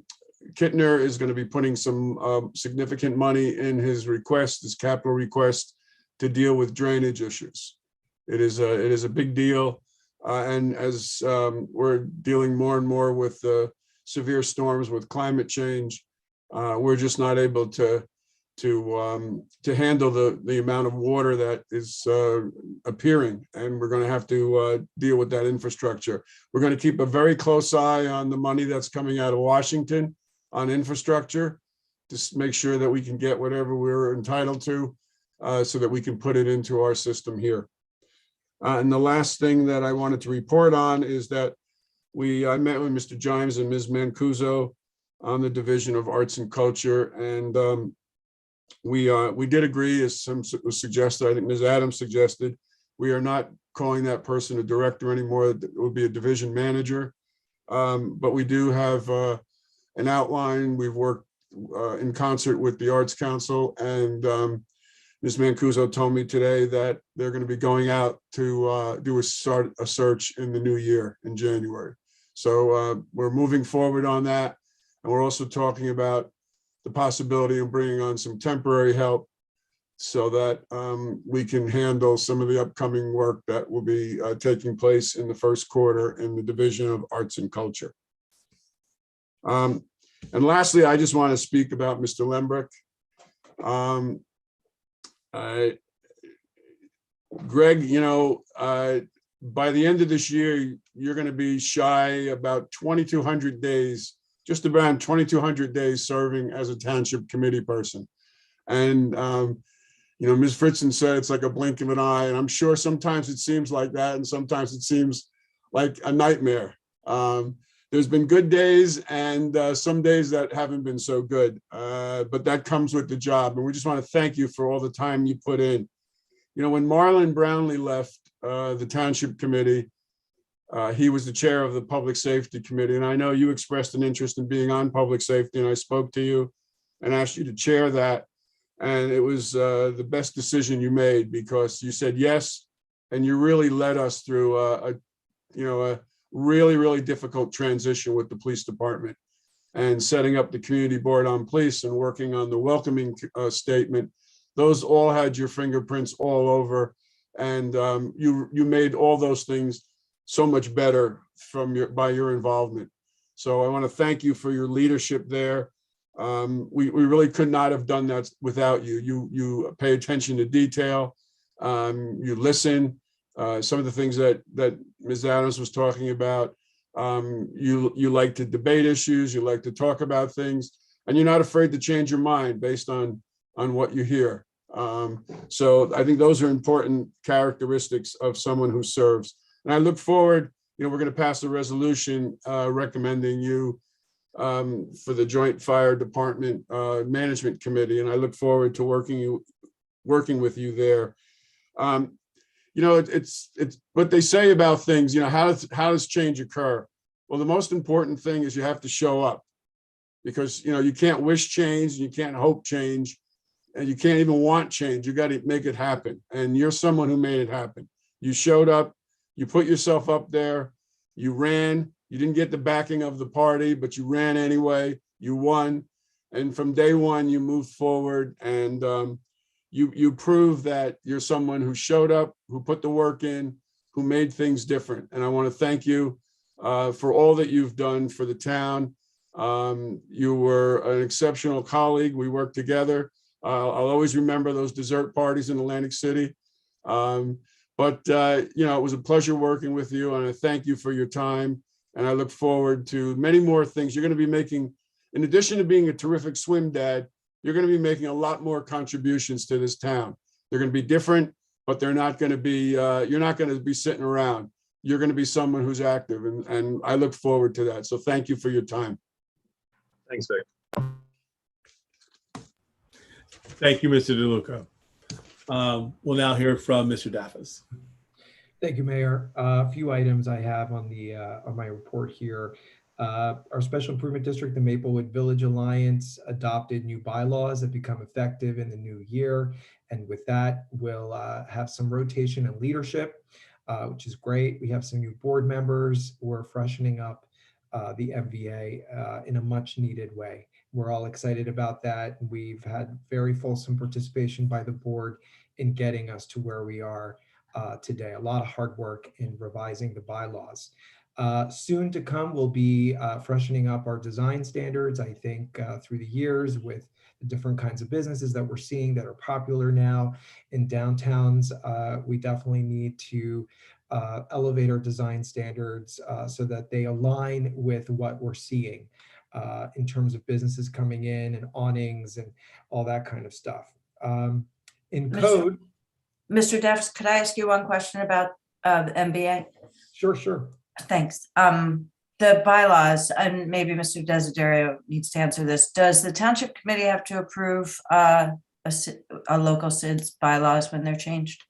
Because I know some municipalities do. I don't think so. That's a good question, Ms. Adams. I'll tell you what, I'll have an answer for you by the time Mr. Davis's report's done. I don't know off the top of my head. I'll check the statute right now. Okay. I think it might be our ordinance or the statute, one or the In other. practice, we have not done that. It Right, but depends. yeah, let's find out. Thanks. Okay. But in truth, I don't think they've ever been revised until recently. So, Yeah, I don't know that they have either. so that's probably We why. have two. We have two. We have the partnership has changed their bylaws over time. Okay, fair enough. In code, the result of some of our work there was on the agenda this evening. And one of the things that we talked about as a new item that we all will discuss together in the new year is looking at how maybe we can create uniform standards for our parklets. We all care about the parklets. We've decided as a governing body to carry them through the end of next year, subject to review. But there seems to be a consensus, certainly in the code committee, and we'll discuss this further in other committees as necessary, that there may need to be some preliminary or some threshold, I should say, standards that apply to all. And we'll talk about that more as we get more details. Our community board on police, I'm happy to report that the township administration, I really want to recognize and highlight Township Administrator Assistant Bailey Barnett's work on getting our crisis intervention program in gear, moving it forward, along with Health Officer Davenport. We have an MOU with the Mental Health Association of Morris and Essex, which is going to be our support. And we are now discussing internally about our infrastructure, including our police and fire liaisons in that program. And we should start interviewing for social workers the beginning of the year, next month. So we're excited about that. Cannabis committee, we are going to discuss that a little bit in discussion. Excuse me. The master plan RFP, how many did we get? The mayor will discuss that, I believe, in his report. And I just want to mention that it did not make the agenda tonight, but it certainly will at our next full TC meeting on the 4th of January, the resolution moving forward the Soma 2 Towns for All Ages Age-Friendly Initiative as a shared service with South Orange. Our township attorney, Mr. Desiderio, is working with administration, ours, and with South Orange in putting that together. We should have that for the next meeting to approve it, since we've all decided we wanted to move it forward accordingly. I want to take a few minutes to also congratulate and thank Mr. Lembrick for his exceptional service on the Township Committee. Certainly, he and I got off to a rough start in the beginning, and we've had some sparring on issues here and there, but I've gotten to know Greg, if I may call you by first name here in this context. I've gotten to know you really well, and I really have always respected your sincerity and your clarity, your intellect, and your humor. intellect and humor tend to go hand in hand, and you're certainly an example of that. But I always have respected that you are really very true to who you are, and you're very analytical. We've engaged in some great discussions and very precise and clear in your reasoning. And I have to say that you've made me a better thinker on some of the issues that you and I have, rumbled over here and there. I just respect how you think and have always respected your service. And as Mr. Desiderio said, especially as an advocate for our youth who remain the most underrepresented constituency in our towns.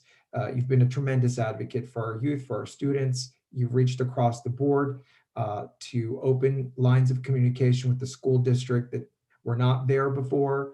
And some of the exceptional things that are happening in our school district in terms of moving forward the facilities plan is because of you and your leadership. And we are all better for that as a community, not just us here on the TC, but every single resident in Maplewood, and I would say every single resident in South Orange as well. So I thank you. I think you're a great guy.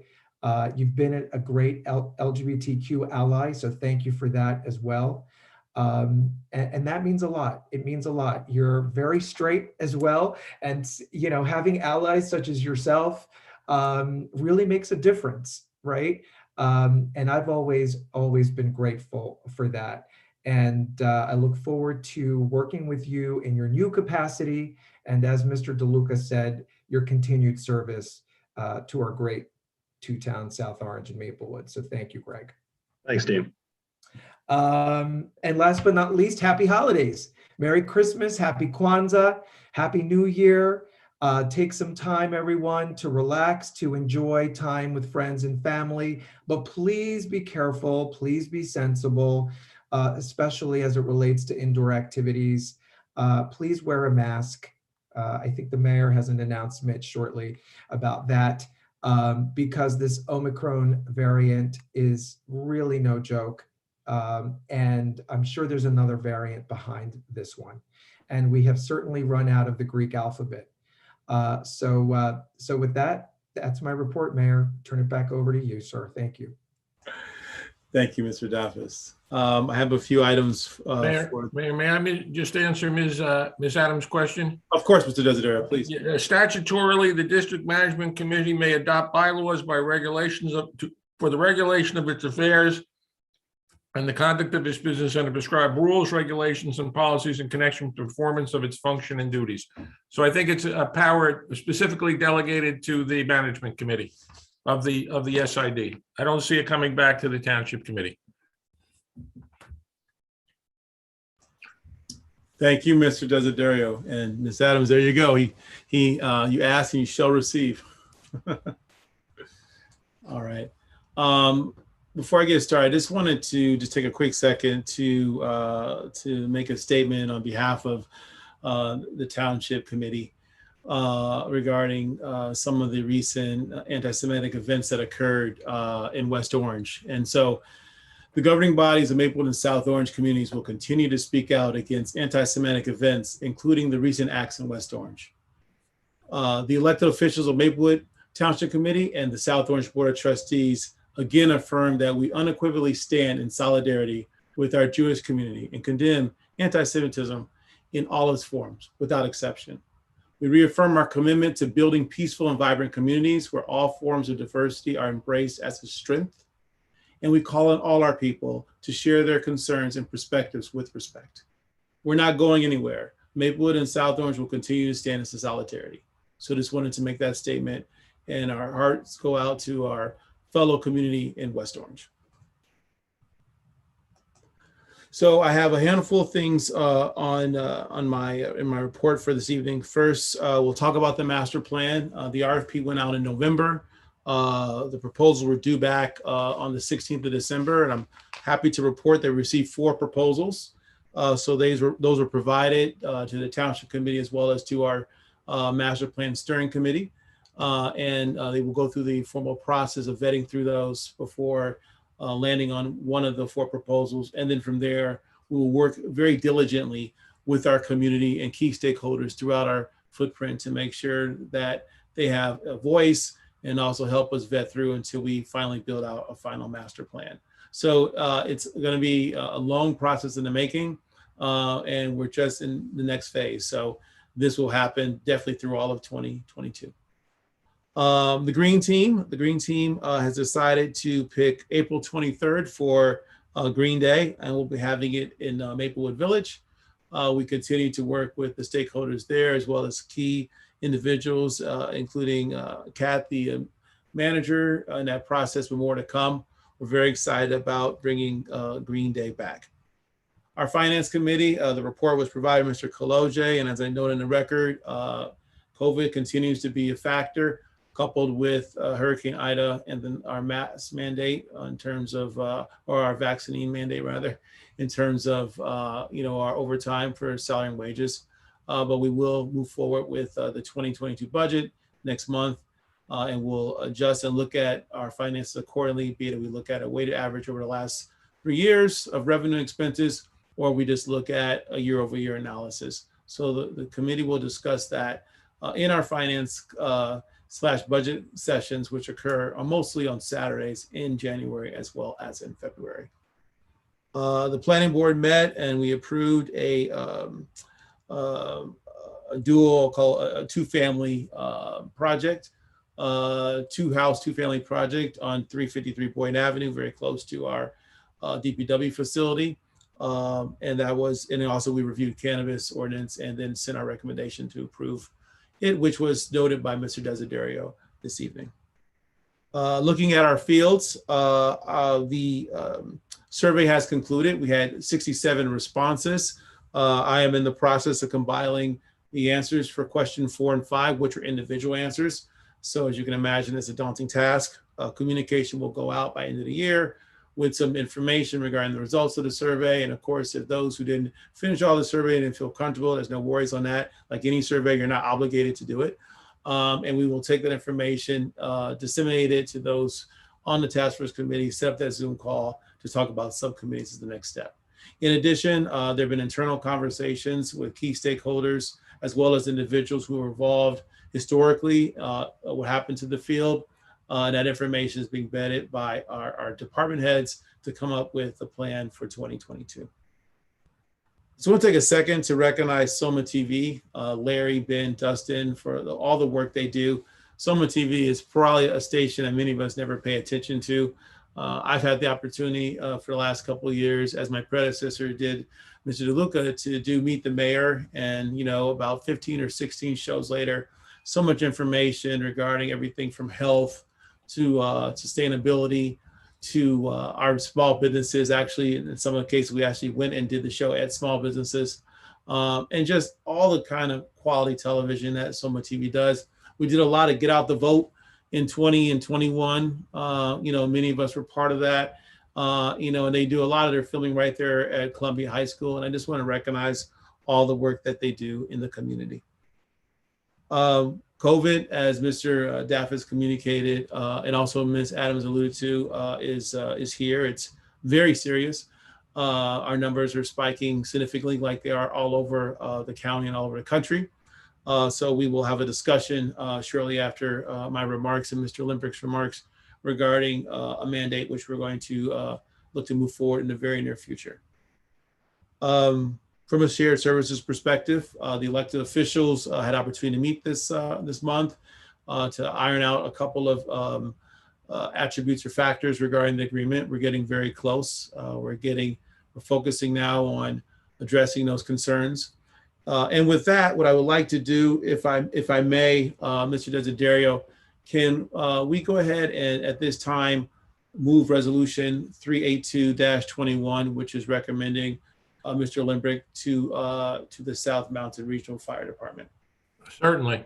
And I would suggest that it be read in its entirety. All right. Well, then I will do that honor then. Resolution recommend Gregory Limbrick to the South Orange Regional Fire Department. Whereas the Township of Maplewood and the Township of South Orange are contemplating the formation of a regional fire department to be known as South Mountain Regional Fire Department. And whereas the Township of Maplewood on November 3rd, 2021, appointed Frank McGehee to the Township Representative to the SMRF, otherwise known as South Mountain Reservation Fire Department, and Victor DeLuca to be the alternate of the South Mountain Reservation Fire Department. And whereas pursuant to the proposed agreement, the appointed committee of the South Mountain Regional Fire Department shall appoint a third member independent of the members appointed by the township and the village. And whereas the township wishes to recommend Gregory Limbrick to be the third member of the committee of the South Mountain Regional Fire Department. Now therefore be it resolved by the Township Committee of the Township of Maplewood, County Essex, State of New Jersey, that the Township of Maplewood does hereby recommend Gregory Limbrick to be appointed as the third member of the South Mountain Regional Fire Department. Second. Any discussion? Hearing none, Ms. Fritzen, please call the roll. Mr. Adams, Yes. Mr. Daffis, Yes. Mr. DeLuca, Yes. Lembrick, Gratefully abstain. Mayor McGehee. Yes. And thank you, Ms. Fritzen. You can't get out that easy, Greg. So now for my last remarks. And, you know, I want to say thank you to Greg. Thank you for being a friend. Thank you for being a servant to the community. Thank you for your work. Thank you for coming and showing up and also understanding the importance of this role. For 6 years, you've sacrificed time and energy, blood, sweat, and tears away from Alex and Cece and other family members to do one thing, to serve the people of this great community. And you've done it with honor, integrity, and with that, I have great gratitude for you. But Greg, you're more than just a colleague, you're a friend. I won't get into details about the first time we met, but you know, shortly after that, we became fast friends. And I'm honored to call you a friend as much as a colleague. And I've enjoyed our time together, be it here in Zoom or on the dais or any multiple committee meetings or anywhere we've gone. And I've enjoyed our other mutual interests as well. Our families are friends as well. And I cherish that very much. So as others said, I know this is not goodbye. This is just the commencement to your next chapter in public service to the community that you love. But know that I, my family, and all of us love you. We appreciate you, and we thank you very much. And with that, I yield the floor to Mr. Limbrick. Thank you, Mr. Mayor. I hope you'll all indulge me tonight. I have a slightly longer report than usual, but I have nice things to say about all of you. So my parents taught me, and more importantly, showed me from a young age that in any group or community, it's usually about 10% of the people who do about 90% of the work, and that I should be one of those 10%. I sit here tonight with gratitude for the opportunity to serve the Maplewood community for the past 6 years. And while I take pride in many of the things that we've accomplished over that time, there's also a sense of disappointment in the things that I have not managed to do all that I set out to get done, and guilt for the work that I'm leaving incomplete. As a history major in college, I really admired the presidency of James K. Polk, who came into office with a very specific platform, accomplished those limited goals in one term, and then left office. But as I've gotten older, I've come more to admire the leaders whose ambitions were too big to realistically be accomplished in their terms or even in their lifetimes. John Kennedy, Barack Obama, Hillary Clinton. While I'm certainly no fan of politicians who overpromise and underdeliver, I think we need to elect leaders who believe in government and people and what we can accomplish together. Balancing our aspirations with reality, but not allowing today's practicalities to limit our vision for a better future. So over the past few days, I've tried to take a step back to reflect on what we've accomplished as a township committee, as a township, to make our community better over the past 6 years together. And it is so much, but I would like tonight to highlight just 5 that truly stand out to me. Number 1, we've reformed the culture of the Maplewood Police Department. The work that I have been most proud of over the last 5 years And really throughout all my service on the Township Committee has been my tenure as chair of the Public Safety Committee, and particularly the significant steps that we've taken to address the issues in our police department that became clear from the incidents of July 5th, 2016, which occurred during my first year as a member of the Township Committee. We replaced the leadership of the department, appointing an outstanding new chief, more on him a bit later, and creating the deputy chief position, which is held by the highest ranking African-American officer in our department's history, Al Sally, who's swearing in as chief of the department I hope to attend someday. We have greatly increased and improved training of our officers, particularly in the areas of anti-bias, crowd control, de-escalation, and alternatives to use of force. We've made significant progress in the process of restoring confidence and rebuilding trust with our community, including more engagement with residents and groups through the creation of the department's Community Services Bureau, and also outreach programs such as open gyms and restoration of the Junior Police Academy.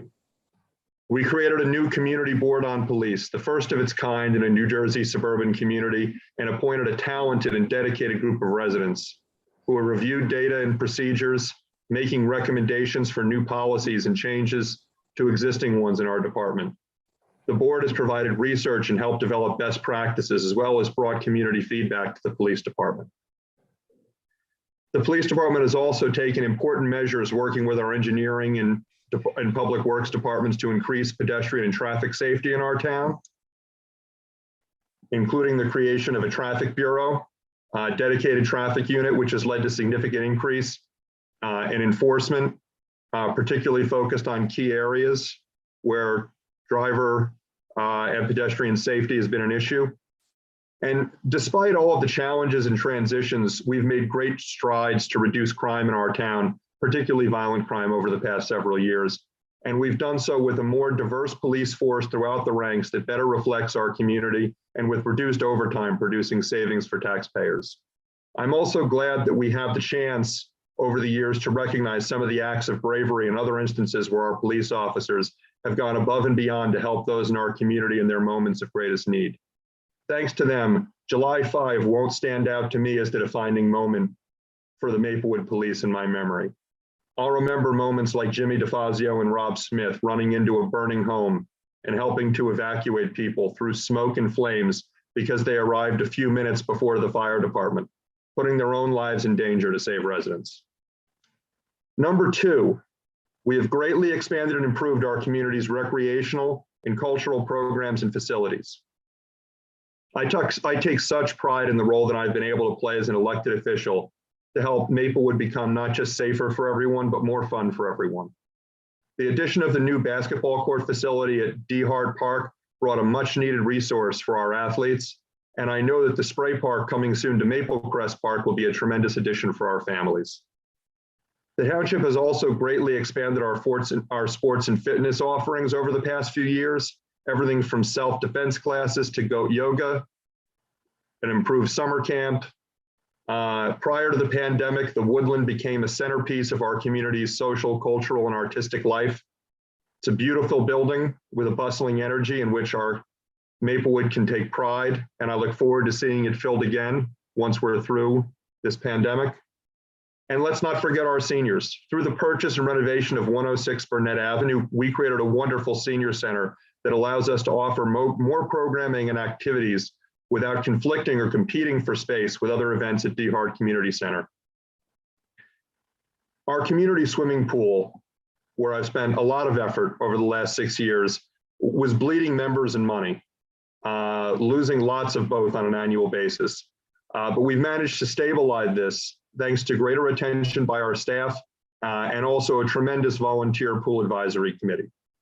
Thanks to expanded programming and providing a better member experience, we've stabilized membership. And despite the pandemic and other challenges, we were able to open our pool for each of the last 2 summers and finally replace our filtration system, which should give our facility improved water quality and reliability for years to come. These improvements were desperately needed to preserve this gem in our town. And after my service as a township committee member and pool committee liaison is complete, I plan to stay involved with the pool, not only as a member, but also with a group of residents who will be starting a Friends of the Maplewood Pool, 501c3 to help raise tax-deductible funds to help defray the cost of pool membership for community members who cannot afford them. This will expand on the Recreation Department's Pool Pals program and also raise money for longer-term projects at the pool, such as locker room improvements. Number 3, we've made local government more transparent and accessible. I have been proud to be part of the most responsive township committee in history, placing a high priority on communication, transparency, and accountability. My colleagues and I have been constantly out in the community, attending events, community meetings, and neighborhood gatherings before the pandemic, and continuing to interact with residents, share information, and listen to concerns and ideas, even through the pandemic. We've largely pivoted to online platforms such as Zoom, but even there, we've seen public attendance at our meetings largely increase. I think most of us on the committee have at this point have taken a turn as chair of the communications committee, and we've all done our part to narrow the distance between our residents and us on the government.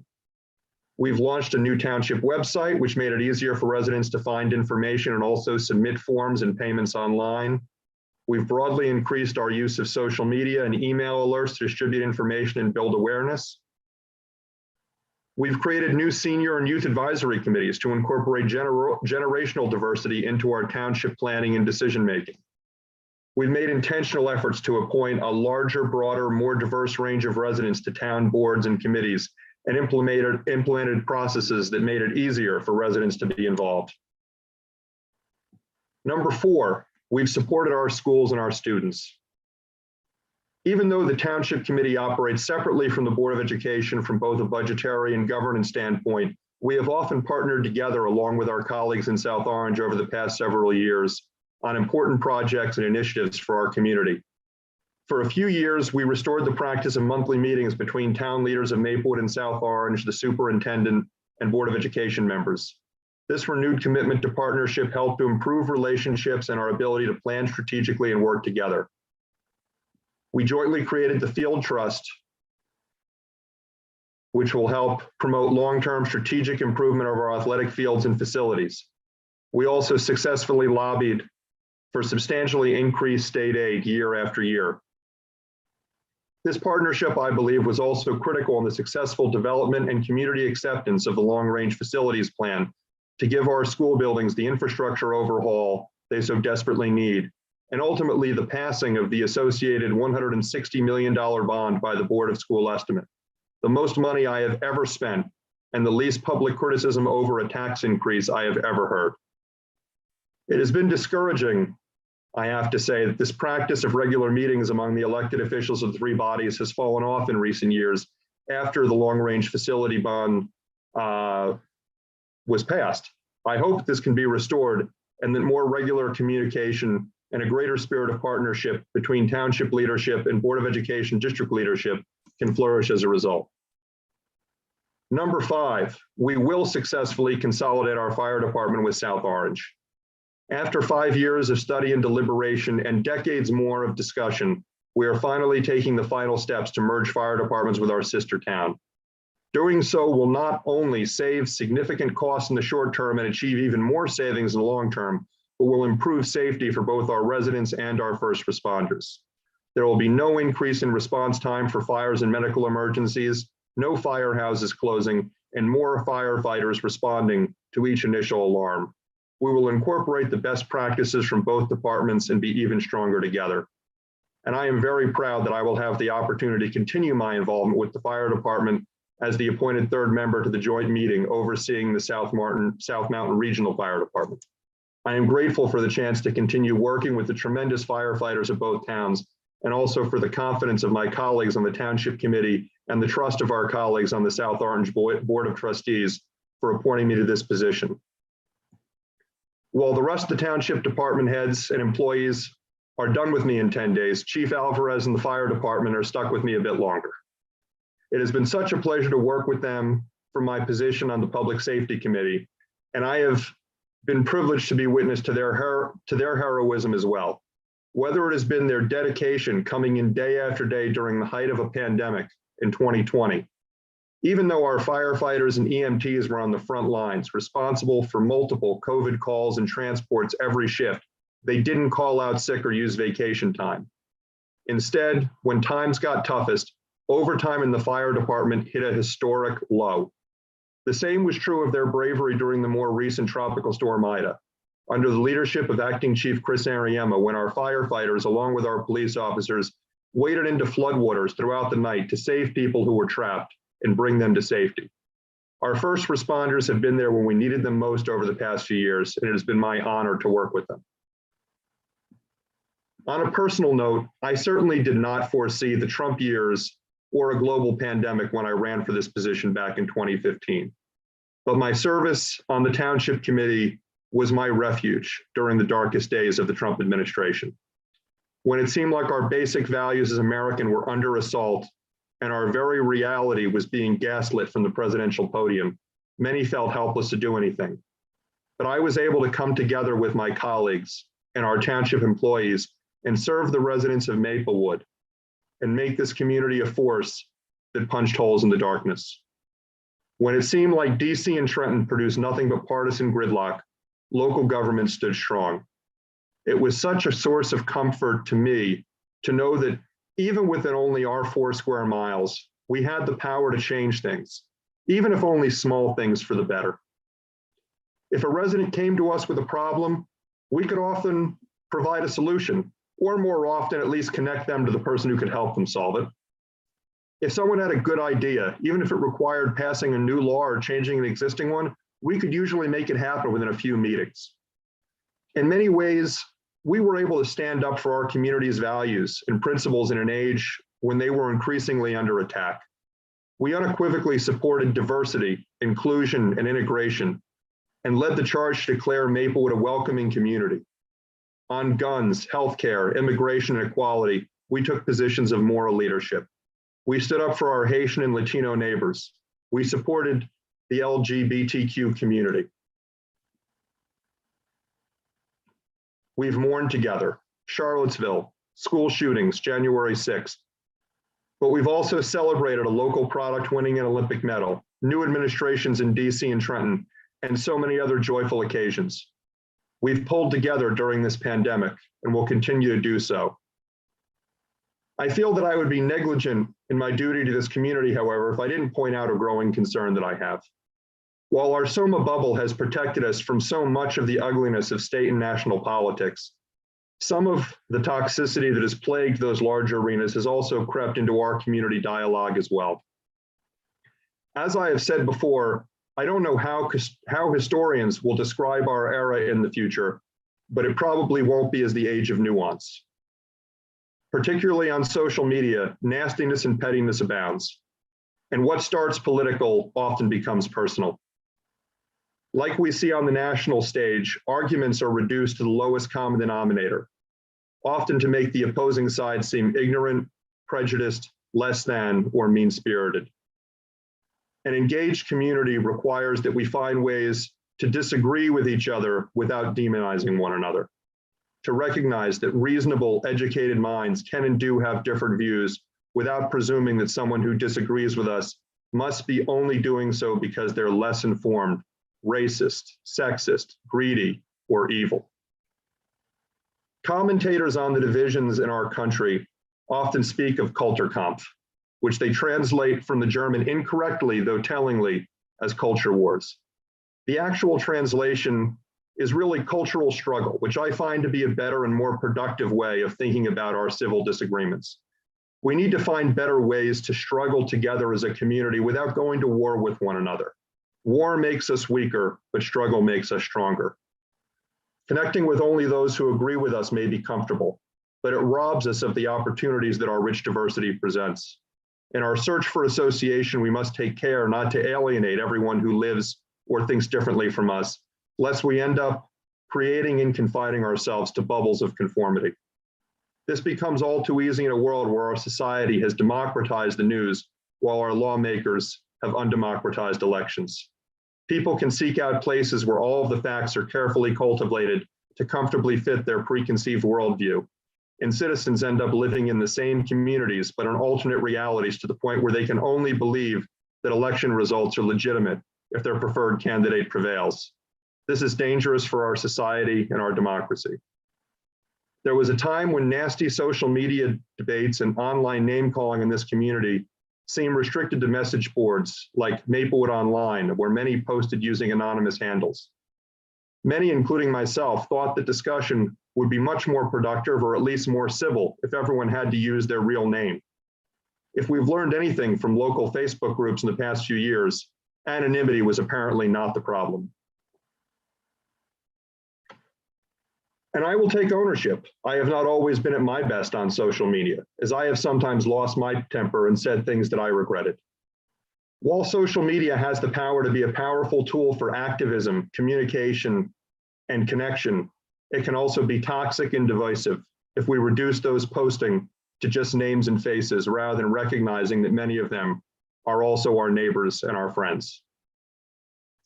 While I'm concerned with this trend generally, I raise it tonight for a specific reason, and that is that I worry that the climate that our community creates, particularly on social media, discourages residents from serving in public office. Service is hard and it should be. I don't deny that. We all knew what we were getting into when we ran. We expect disagreements on policy and politics, and generally that is what we encounter face to face. But online, some feel that public officials, even local volunteers, are suitable targets for vitriol and personal attacks, sometimes extending to their families as well. This is not healthy and it's not warranted. Locally, most public positions are unpaid. The Maplewood Township committee members are actually relatively well paid at roughly $80 per week. In any event, most of the elected officials who you vote for locally are actually paying to serve by the time you factor in gas, childcare, and other expenses. In short, no one is doing this for the money. A democracy is only as strong as the choices that voters make, and the choices that voters make can only be as good as their options. While we have been fortunate to have outstanding public servants in Maplewood and our surrounding towns, I am concerned that fewer people are running for office. The last 3 Maplewood Township Committee elections have been completely uncontested, both in the primary and the general elections. This is not healthy for our democracy. I am hopeful that more members of our community will step up and run for public office, and that the rest of our community will create an environment that encourages that service. I'd like to conclude my remarks tonight by expressing my deep gratitude to the many people that I have had the pleasure to work alongside for the past 6 years, especially my fellow public servants. I'll start with our colleagues in the South Orange Maplewood Board of Education, arguably the hardest job in our community. Their service is so valuable, but almost always thankless. Tonight, I want to thank them as a resident, a fellow elected official, and a district parent for their time and dedication. I'd especially like to recognize former board president Elizabeth Baker, whose collaboration with the two towns I always found to be productive and enrich both the process and the product. I want to acknowledge and thank our partners in South Orange: Karen Hartshorn Hilton, Summer Jones, Donna Collier, Bob Zuckerman, Bobby Brown, Bill Haskins, as well as former trustees Steve Schnall, Walter Clark, Deborah Davis Ford, Howard Levison, and Mark Rosner. And Sheena Collum, my political sister. Sheena is the shining example of a public servant. She performs the role of village president, which is more than a full-time job, for free, on top of her own full-time career. She somehow finds the time to be a policy wonk and a political powerhouse while also summoning the energy to be a booster for her community and local businesses and personally respond to every resident concern, whether via email, Facebook, or in person. She is a phenom, particularly as a partner to Maplewood, always looking out for what will be in the best interests of our entire community rather than just her own position. Sheena has also been a great loyal friend and support to me, always there when I call and often calling me when she knows I need it most. I think she may be finally accepting tonight that my service on the Township Committee is coming to an end, but it's been a process. When I told close friends and colleagues last year that I would not be seeking re-election before announcing that decision publicly, most folks were supportive and congratulated me, while others said they wished I were running again but understood my decision. Sheena, bless her, drove directly to my house, offered to be my campaign manager, and was not pleased to take no for an answer. But I'm glad that we'll have the opportunity to continue working together on the fire department joint meeting. I want to thank and acknowledge the great work of our outstanding 27th District Legislative team, Senator Cody, Mila Jacey, John McKeon, and their wonderful staffs. They've been great partners for us at the state level. making sure our community's interests are heard and protected in Trenton, and we're very fortunate to have them working for us. I appreciate all the residents who volunteered and served on citizen advisory committees for the township, especially those I've had the chance to work closely with on the community board on police, pool advisory committee, recreation advisory committee, green team, environmental advisory committee, 4th of July committee, Maple Woodstock committee, and YouthNet. I want to express my appreciation to the journalists who provide local news coverage to our community, in particular the Village Green, Tap Into, and the News Record. We've seen clearly over the past few years just how crucial an active press is to preserving our democracy, and also how economic changes in the media threaten its continued existence. We are fortunate to have several outlets devoted to covering our community and keeping our residents informed. To Mary, Carolyn, Fred, Aaliyah, Joe, and others, thank you. I sometimes wish things had happened differently or I hadn't said something, but at least when it came to me, you always reported it accurately. Choosing the right people to run our township departments and serve our residents is an important township committee responsibility. And over the last 6 years, our township committee has run quite the PR department, quite the HR department. We've made several significant and successful hires and promotions, including our township administrator twice, CFO, police chief and deputy police chief, 2 fire chiefs, township engineer, recreation director, construction official, and the list goes on. I want to thank all of our department heads, Paul Kittner and Cesar Riccardi, who've done an amazing job turning around a very difficult situation at DPW. I think I spent most of Paul's interview, at least my portion of questions, convincing him why he shouldn't take the job, but he took it anyway, and I'm glad he did. Our CFO, Joe Cologe, who has put in some really strong and much better practices that are helping us to stay fiscally responsible and make Maplewood financially strong. Annette DePalma, who does a great job, whether she's in town hall or in the courtroom, and Ryan Bancroft, who does a tremendous job running the shared court for Maplewood and South Orange. Candace Davenport, Anna Markarova, and everyone in the health department. I've said it before, but to talk about things that we couldn't have foreseen, but where we really got lucky. And man, we didn't know we had a pandemic coming, but we got real lucky when we hired Candace Davenport. She and her team have stepped up above and beyond, over these last 2 years. And, I've said this to her. I know I've said it privately. I've probably said it publicly, and I'll say it again. I think the nation has had Dr. Fauci, but I think, the Maplewood community has had Candace Davenport. She is who we have looked to for comfort and also, for science. Tell us what the policy should be. And, she has really guided so much of what we've done and helped us as a community to get through this COVID-19 pandemic. Missy Mancuso and the Recreation Department, I've had the opportunity to work with them really closely. Missy is the epitome of when you want something done, give the job to a busy person. Missy came in as our rec director, and since then it seems like at some point she's been asked to do seemingly almost everything else as well. And she's done it all with cheer and enthusiasm. She's such an asset to our town. And if you live in Maplewood, whether you're a child, a senior, or anywhere in between, whether you're an athlete or an artist, Missy and her team deliver something for everyone, and they do it with a smile. And I've really enjoyed my time working with them. To Jerry and Bailey, our administrative team, it has been my pleasure to get to know both of you over the past several months. And I know that the township is in really wonderful hands. Jerry, I was really impressed with you when you came in and interviewed, not just by your credentials and your resume, but that you were someone who really wanted to be in Maplewood. You knew what our community was about, even though you had never lived here. You knew what Maplewood was, and even more importantly, what Maplewood was still trying to be. and you wanted to be a part of that. And that's really, more than your credentials, that's what sold me. And I'm really glad that you're on our team. And Bailey, I've similarly been really impressed with you. And whether it's in administration or some other role, and in Maplewood or some other town, I know that you are a bright star who has a very great future ahead of you in local government.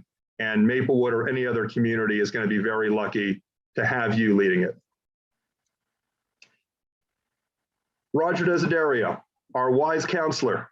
I'm sure that at times having a fellow attorney was not always easy, but I certainly appreciated not having to be the lawyer in the room, deferring legal questions to you, especially someone who's such an expert, and also someone who didn't just know the law, but also gave thought to the practical ramifications behind the statutes, and also had the experience that you bring to this position, your many years of service, but also as a resident. And I also appreciate that, particularly as a resident, that even when you had opinions that may have differed from those of us who were elected, that you gave your counsel, but you didn't overstep, and you stepped back, and as you often reminded me, they didn't vote for me, they voted for you. You have to make the decision, and I appreciated that, and having your counsel and your wisdom for the past 6 years has been a tremendous benefit. We've made better decisions, and a number of times when we wanted to do something, you have helped us to do it better and helped us to avoid getting sued for it, and that's always a good thing. Liz Fritzen, the Township Committee, I don't know, we'd be lost without you. And I certainly, from day one to day today, I would be lost without you. And I've said before, and I'll say it again, I don't know whether the Township Committee members that are going to hire your replacement have been born yet, but I hope they haven't been elected. Because, I don't know what we would do without you. Both in terms of the way you help to keep us on track as a Township Committee, but also the way that we know that our elections are going to be run fairly, squarely, and professionally, and that everything else in the clerk's office is going to be first class and first rate. Liz, you're the best, and I'm still going to come by town hall every now and then and give you a hard time. Go Yankees. Fire department. Had the pleasure of working with 4 different chiefs: Chief Dingelstadt, Chief Weber, Acting Chief Ariema, and now Chief Alvarez.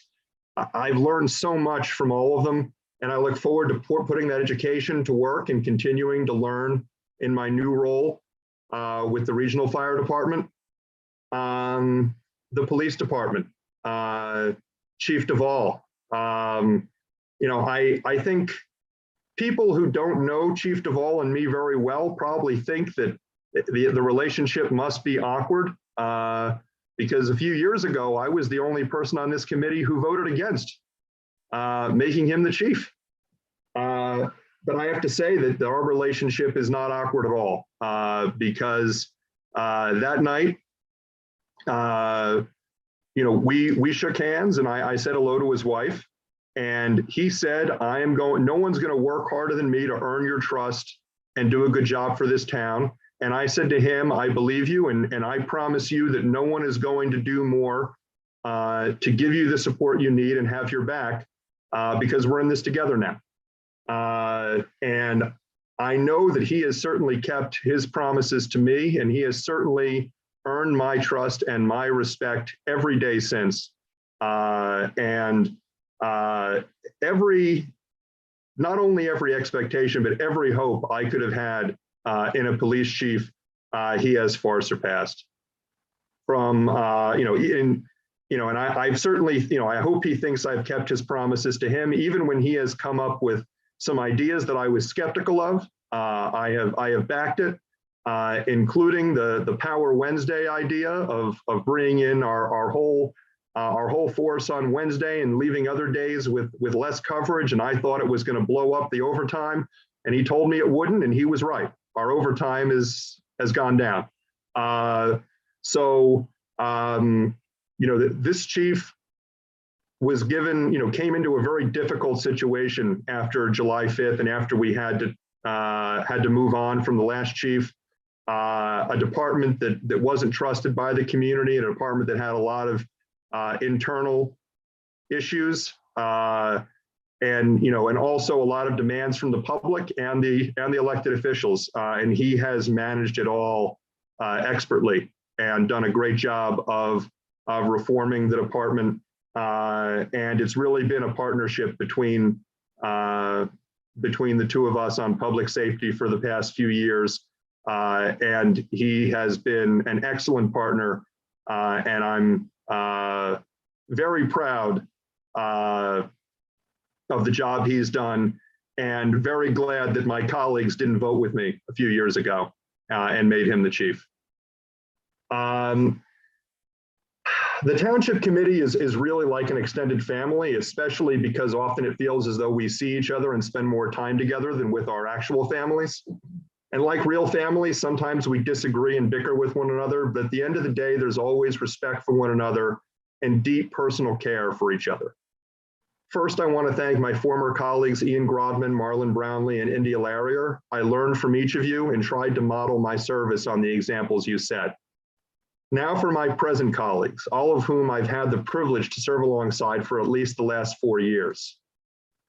In sticking with the family theme, first, my political uncle, Vic DeLuca.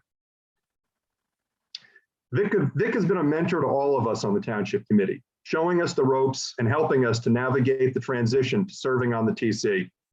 His dedication to our town is unmatched, and no one is more responsible for building Maplewood's brand around the country, around the state, and in Essex County than Vic. Vic has shown tireless devotion to our library, and his work was instrumental in securing millions of dollars in state grants that will help our town to build our expanded 21st century library. He also knows where all of the best dessert parties in Atlantic City are. If Maplewood ever builds a Mount Rushmore, Vic's face would certainly be deserving of a space. But in the absence of that, I hope that a future Township Committee sees fit to honor Mayor, Deputy Mayor, and Committeeman DeLuca in an appropriate way.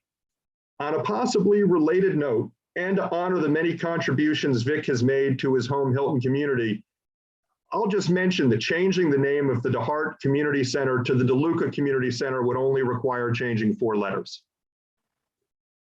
Next, my political aunt, Nancy Adams, my running mate, and Maplewood's Lorax. She defends the trees.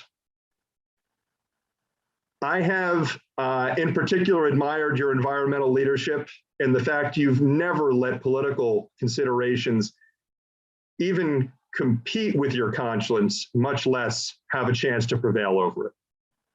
Largely through your influence, Maplewood has continued our proud tradition as an environmental leader and a leader in sustainability. You've never been content to let us rest on our laurels on the environment.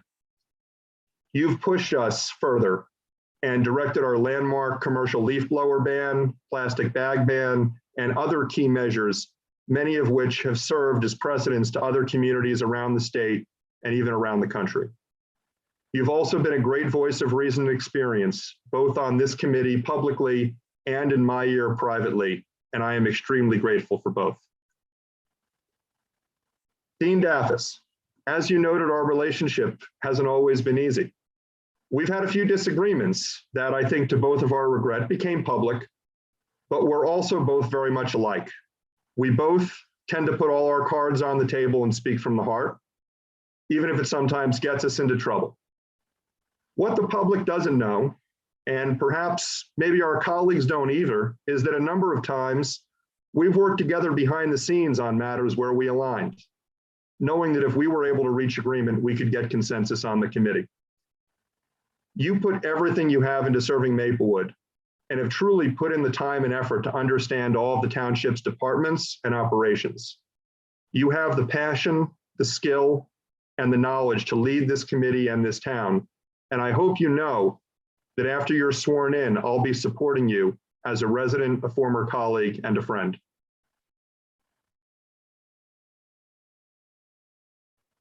Frank McGehee, my political brother.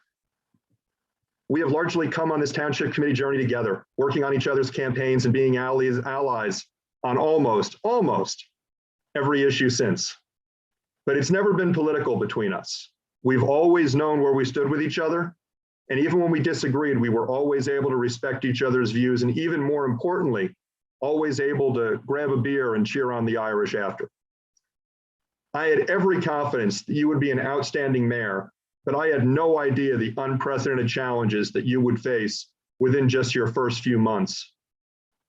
I had a front row seat to watch with both pride and awe at how you rose to the occasion to lead our community through this pandemic. You provided calm and decisive leadership backed by science that helped our town come through the darkest and scariest days of this pandemic. And while dealing with the fiscal challenges presented by declining revenues, you also privately took time to comfort families of residents who passed away and support those folks in their grief. Maplewood owes a large debt of gratitude to Mayor Frank, as do all of us on the Township Committee. I have been so proud to call you my colleague and my mayor, and I am even prouder that I will continue to call you my friend and my brother. I want to thank posthumously my predecessor, Jerry Ryan, who, before I started my service, said that he hoped I would enjoy serving this community as much as he did.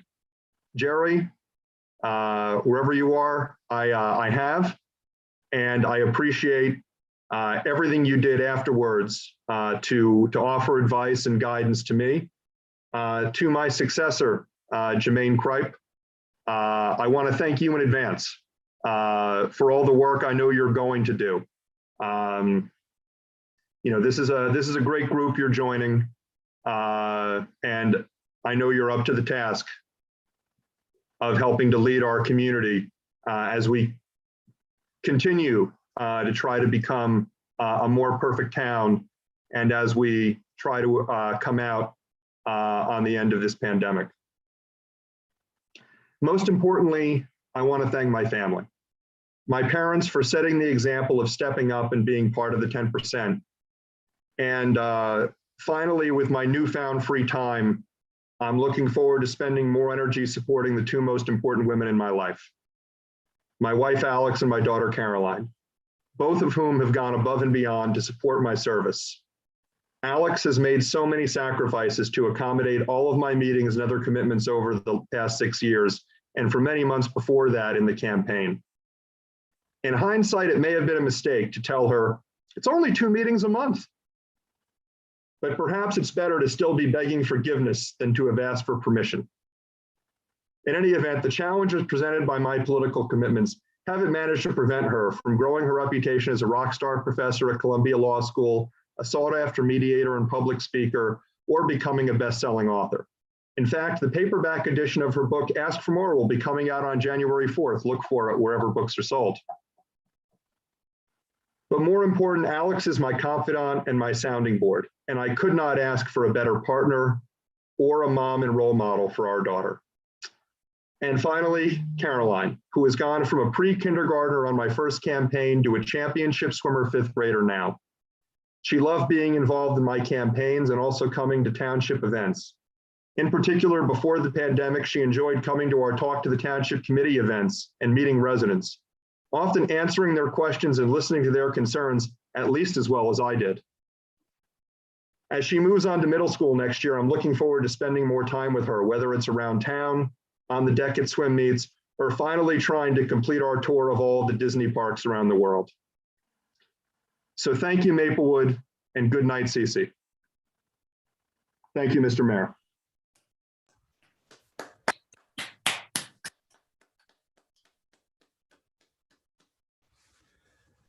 Thank you, Mr. Limbrick. Thank you, Greg. Thank you, Greg. Beautiful, absolutely beautiful.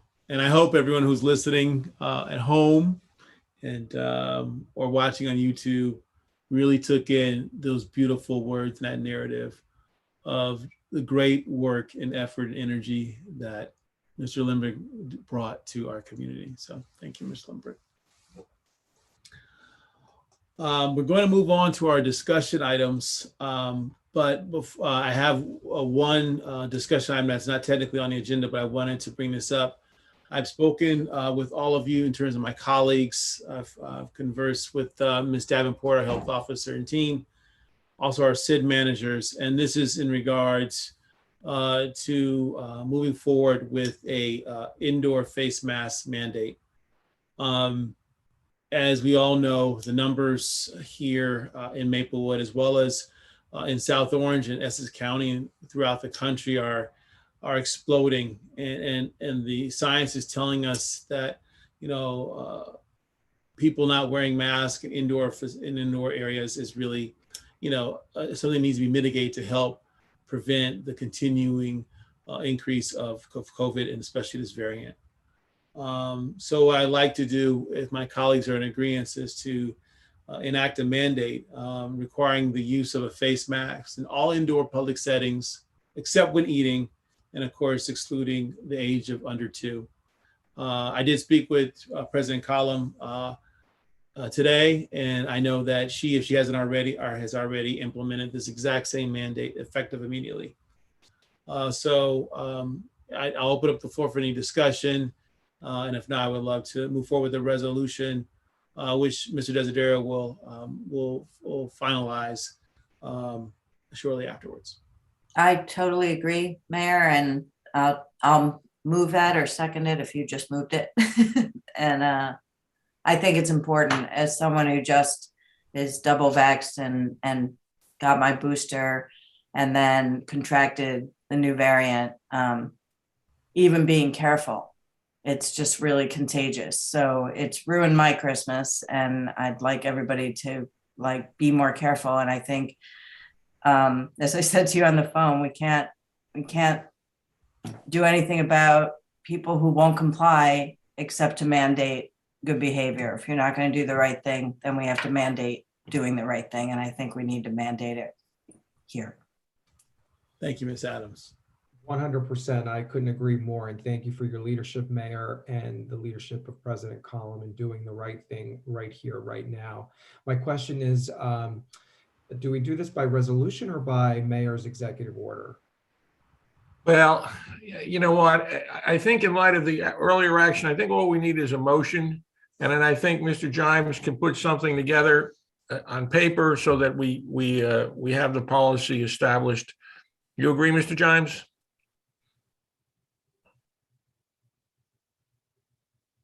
I think he said yes. Oh, there he is. Yes. Sorry, I have a couple of mics going on here. Okay, so you have a motion. It's been seconded. I just want to remind us that we still are in an emergency situation with regard to COVID. So we declared a state of emergency. We've never rescinded that. So all these actions are consistent with that. Mayor, when do you want this to be effective? Midnight tonight.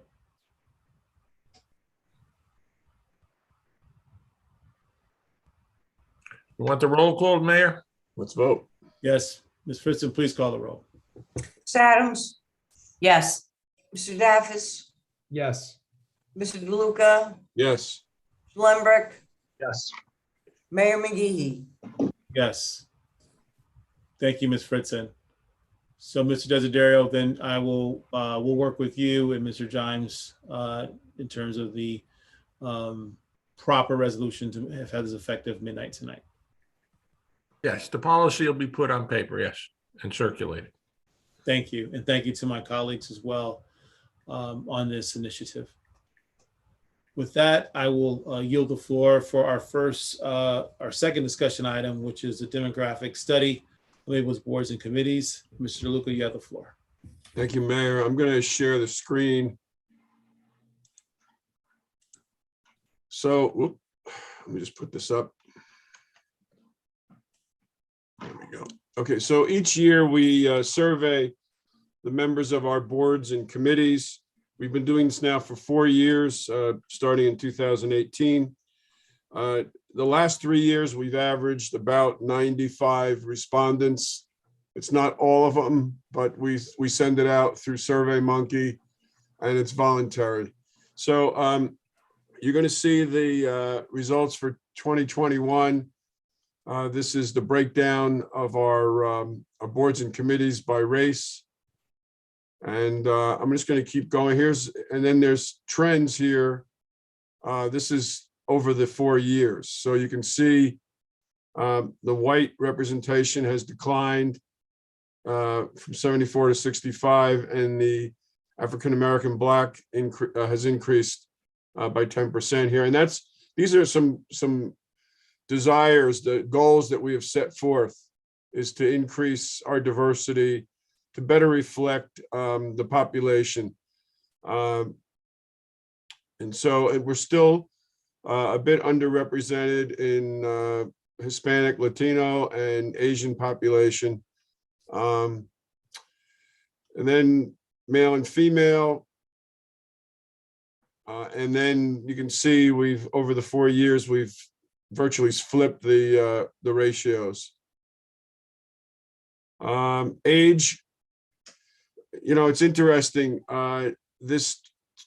Certainly the 0 to 19, this year we did not have the Youth Advisory Committee respond because they're not very active. And so that gets reflected here. But you'll see here, this 20 to 29-year-old, we're just not able to get. Sort of the sweet spot is this 40-year-old to 49-year-old section. And that's pretty consistent. You'll see here, the 49, it starts off, it's a little bit higher here, but it's generally, this is where people, I guess, they're settled with their jobs, they're settled with their life, their kids may be a little older and they have a little more time. You can see again, that 20 to 29, it's just flat. We just don't get many. That's the college and just getting out of college crowd. And that's to be expected. A lot of them are out of town or they're busy with just getting their life together. One thing we tried to do is to get more renters involved because, we've in fact increased the rental population or tenant population. So we've been able to do that. We've doubled the tenant population to, up from 4% to 9% on our boards and committees, which is good. It represents another view. And then the LGBTQ community, again, we have increased, we've doubled from 4% to 8% of those who have responded identify with the LGBT community. Here's a question of how long you've lived here. Again,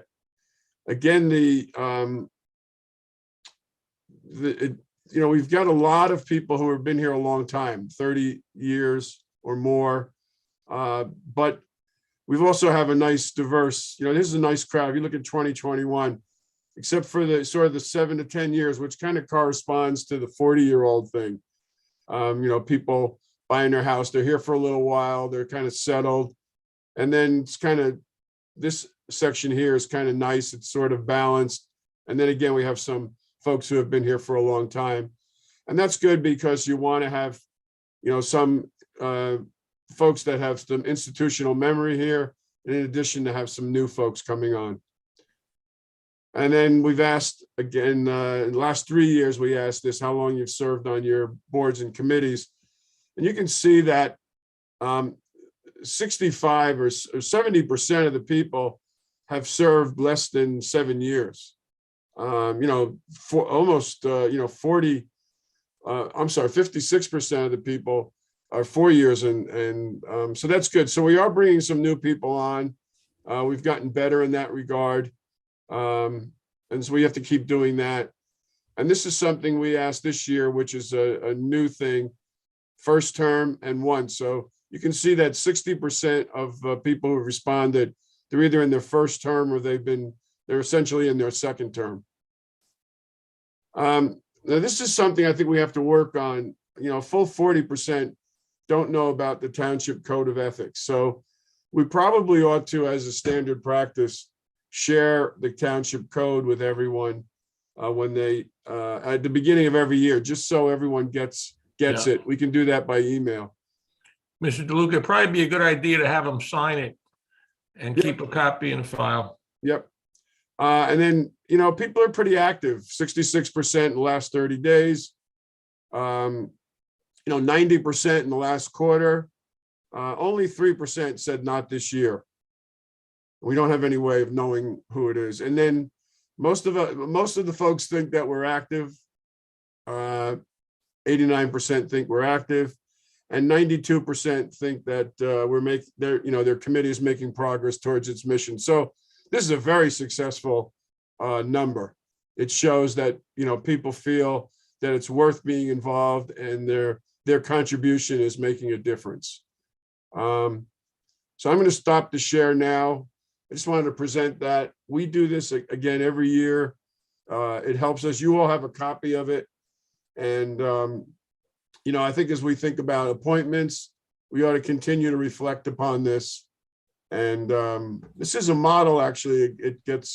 We send it to Sustainable Jersey as a model for other towns to take a look at. It's how they can keep track.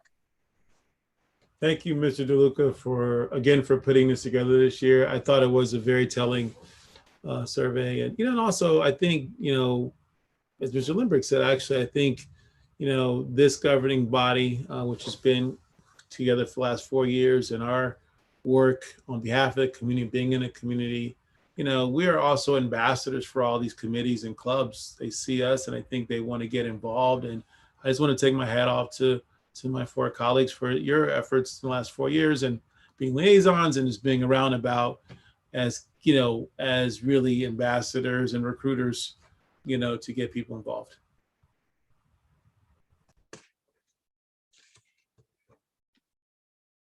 Does anyone else have any thoughts or comments on the survey? As Mr. DeLuca said, we did receive it, and I know that we have other, roles to look at in other committees in the coming month or so we can leverage this as well.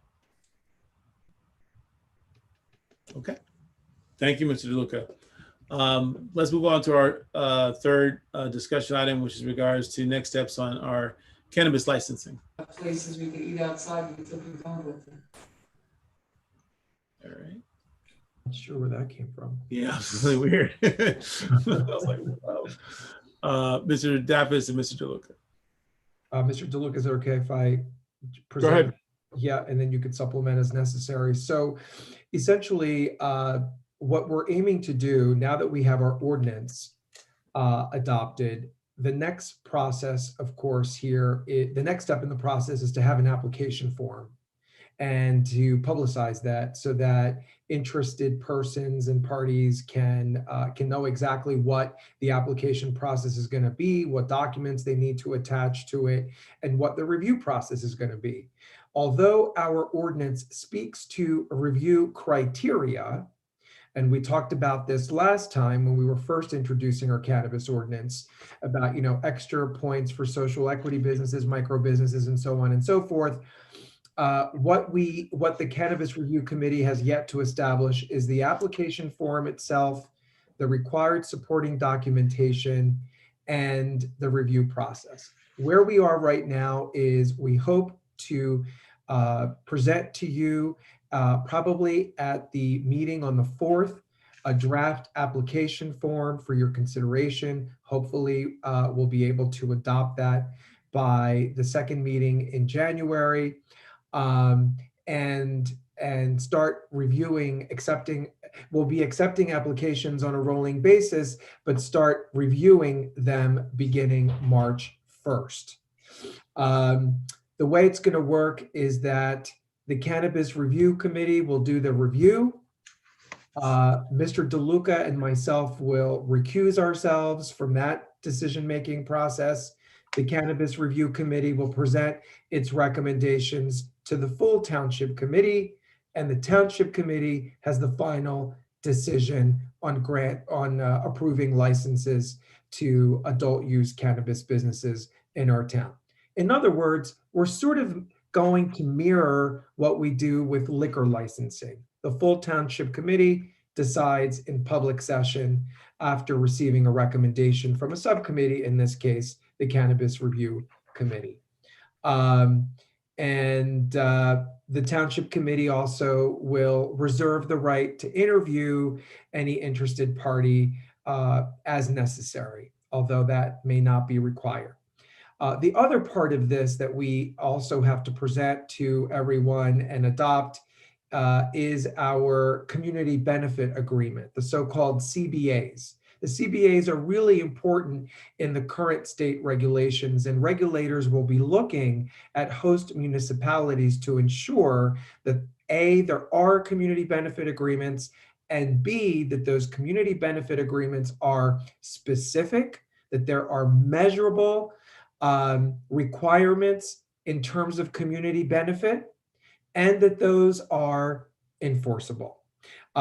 We are going to work off of the template that the community benefit agreement that we engaged in with our medical dispensary, TerraSend, the Apothecarium.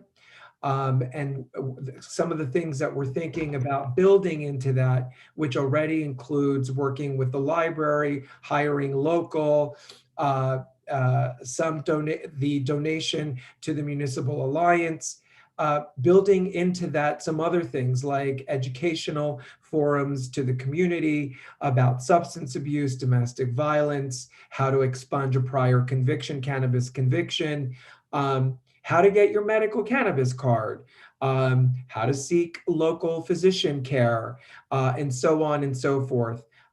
There's a multitude of things that we can build into this, but we want to make sure that they are set at the outset so that applicants are aware of them. There will be some individualizing with particular applicants as it pertains to their individual license, obviously, but that will be also something that we hope to present to the Township Committee in January so that we are ready to go in terms of reviewing applications that come in beginning March 1st. Mr. DeLuca? Thank you, Mr. Daffis. So as Mr. Daffis says, the 18th is hopefully the day we will approve it, and then we'll make it public after that, because we want to coincide with the deadlines that the state is putting forth. So a lot of applications will be coming in the first quarter of 2022. One thing about the existing alternative treatment center, the Apothecarium, they will have to also put in an application like everyone else. The difference here is if they put an application in on or right after January 18th or soon after that, we will review them, or our review committee will take up their application. We will not wait till March 1st. So they will take up their application because the state law allows them, as soon as they get approved, they can switch from medical to medical adult use. So we want to work with them. So the review committee will be able to look at the application from the Apothecarium upon receipt. They wouldn't have to wait till March 1st. But we think this is going to keep our process moving forward, which is important because people are calling and meeting with our administrative team, and they're asking questions about zoning and operations and process. And we want to be able to keep giving them that information so that they can move it forward. And that's it. Thank you, Mr. DeLuca. Ms. Adams or Mr. Limbrick, any questions? None for me. It all sounds good. Ms. Adams? Okay. Same with me. I have no questions. I appreciate the document you sent, Mr. DeLuca, and no further questions from me.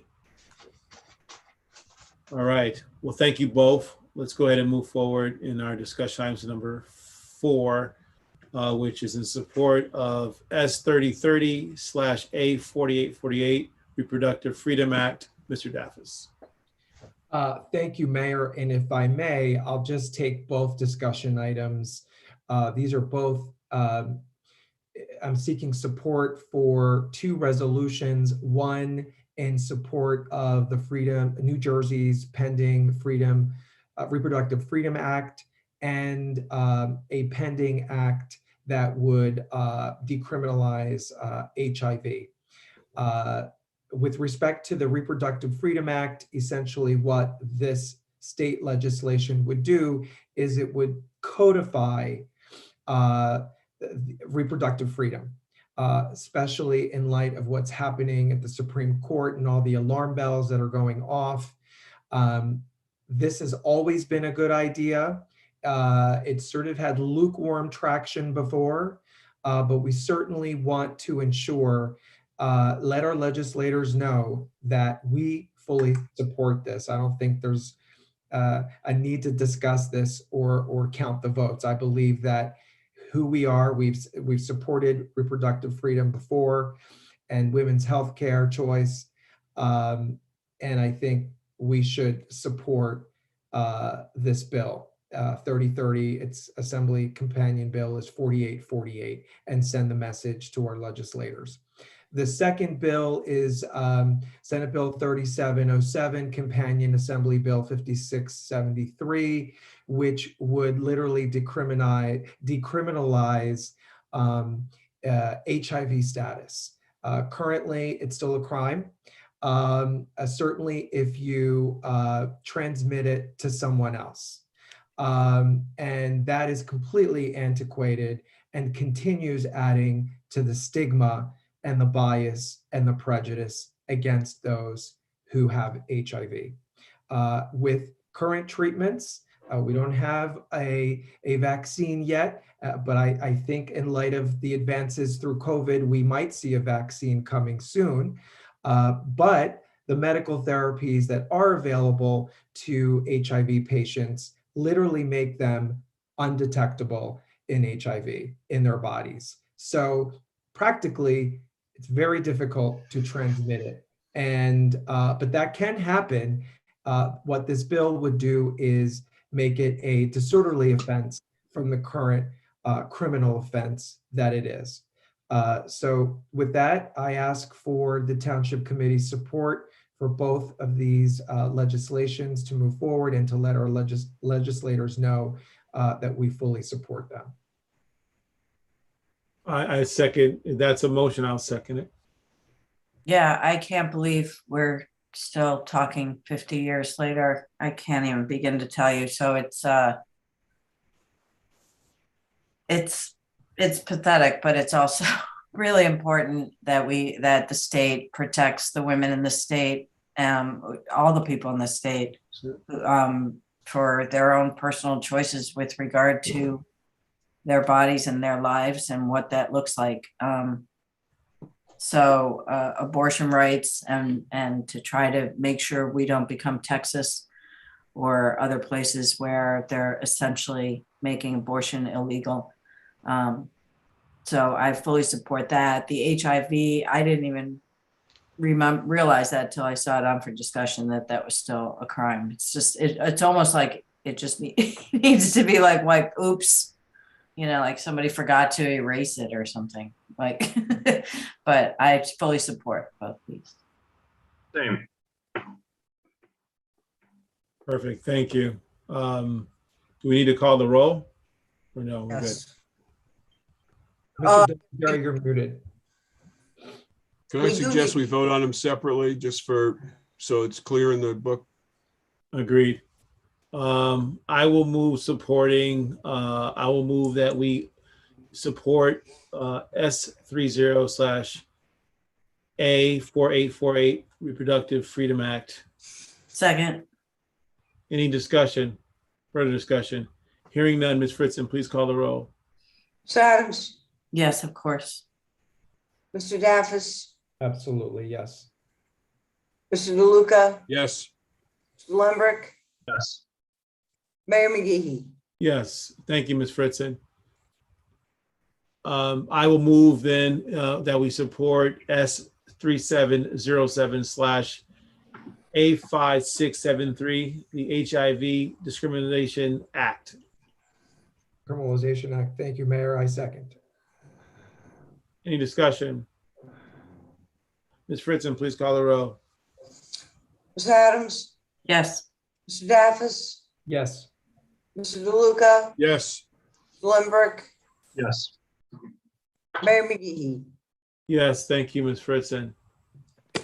Okay, that concludes our discussion items for this evening. We'll now move on to agenda item number 14, which is our consent agenda. Note, 2 resolutions have been pulled. I'll be looking for a motion.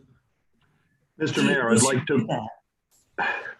like to move adoption of items 14A, 14C through N, and 14P through V of the consent agenda, which is resolutions 362, resolutions 368 through 379, resolutions 383 through 388, and approval of the December 7th, 2021 closed session minutes. Second. Ms. Fritzen, please call the roll. Ms. Adams, Yes. Mr. Daffis, Yes. Mr. DeLuca, Yes. and quite possibly for the last time during a regular township committee meeting, Mr. Lindberg, What the heck, yes. Mayor McGee. Yes, thank you, Ms. Fritzen. Those are some big shoes to fill coming January 1st and 4th, just saying right now. All right, we are now at agenda item 15, which is public comment on any subject matter, 3-minute limit. And then after that, we will go into our ABC. So we still have a lot of time left on our agenda. So with that, Mr. Waltz, do we have anyone who wants to address the TC? Good evening, Mayor and Township Committee. We'll now begin the second public comment portion of the meeting on any subject matter. If any meeting attendee would like to address the Township Committee, please use the raise your hand function. We'll convert you to a panelist and allow you 3 minutes to speak. First up, Mayor, we have Joan Crystal.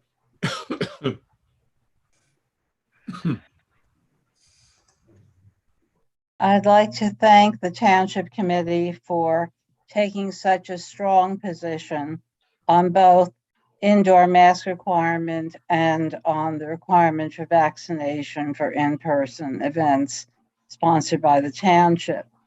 I do have a few questions, which I know you don't have to answer, so consider them as points to consider as the final administrative steps are taken to make this a reality. First question. It wasn't clear during your discussion if this is going to apply to outdoor as well as indoor events that are sponsored by the township. Secondly, I don't know if you're aware of the way in which the senior classes work. We have exercise classes that meet on a regular basis, up to 12 classes for a session. We also have seniors who take these exercise classes every single day. Some of them are not vaccinated. Under this policy, would they be required to test daily in order to remain members of the classes they signed up for? I assume the answer is yes, but I did want to point out that this could be an issue for some of our seniors. And finally, I'd like to suggest that the township consider establishing a database for those who are vaccinated so that they can present their vaccination card or docket once, have it entered in a database that's linked to Rec Desk so that the town could then automatically verify that they're vaccinated for future classes or events.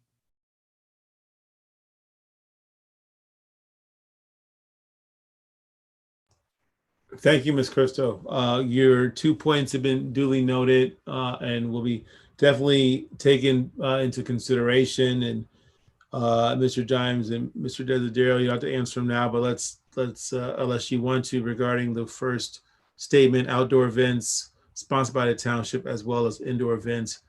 Is this policy going to also relate to outdoor events as well? Or do you want to take that to later?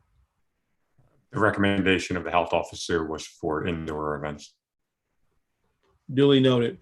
So to answer that question, Ms. Crystal, it's only for indoor events, not for outdoor events. Thank you. You're welcome. Our pleasure. And then we will we'll follow up. We'll have to take a look at the other suggestion. Thank you for your time. Mayor, next I have Sheena Collin. We'll transfer you to panelists. Line 3.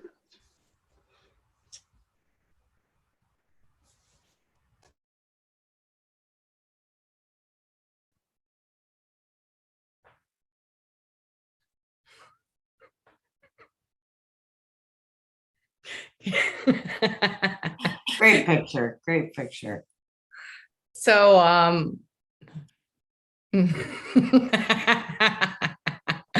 am here to thank Committeeman Lembrick. What wonderful words you had earlier in the meeting. I am not going to be sad because, as your colleagues have said, and I am so grateful, Resolution 382-21 appointing you or recommending you to serve on our regional service agency, aka the joint meeting of our fire merger. So as soon as I got sad, I got happy again, knowing that I'm going to be able to spend more time with you.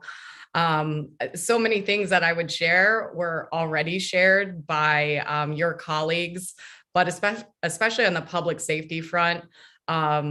You didn't reference this, but part of the culture change is also accountability, and working with you and Mayor McGeehee and the prosecutor's office on discussing some of the challenges we were having with internal affairs, and having that level of accountability at the local level, I think has been transformative. While there's not a lot of credit that has been discussed publicly about what those conversations entailed, we all know how those important steps are leading to a greater level of expectation from our officers as they serve our community.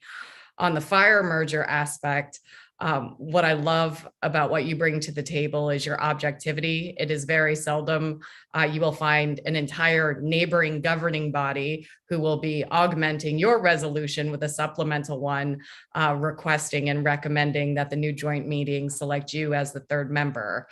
You are a Maplewood resident. You are the chair of the Maplewood Public Safety Committee. You, served in Maplewood for 6 years, and yet you have the utmost respect and trust and love from all of my colleagues who asked me to send all of our regards to you and best wishes.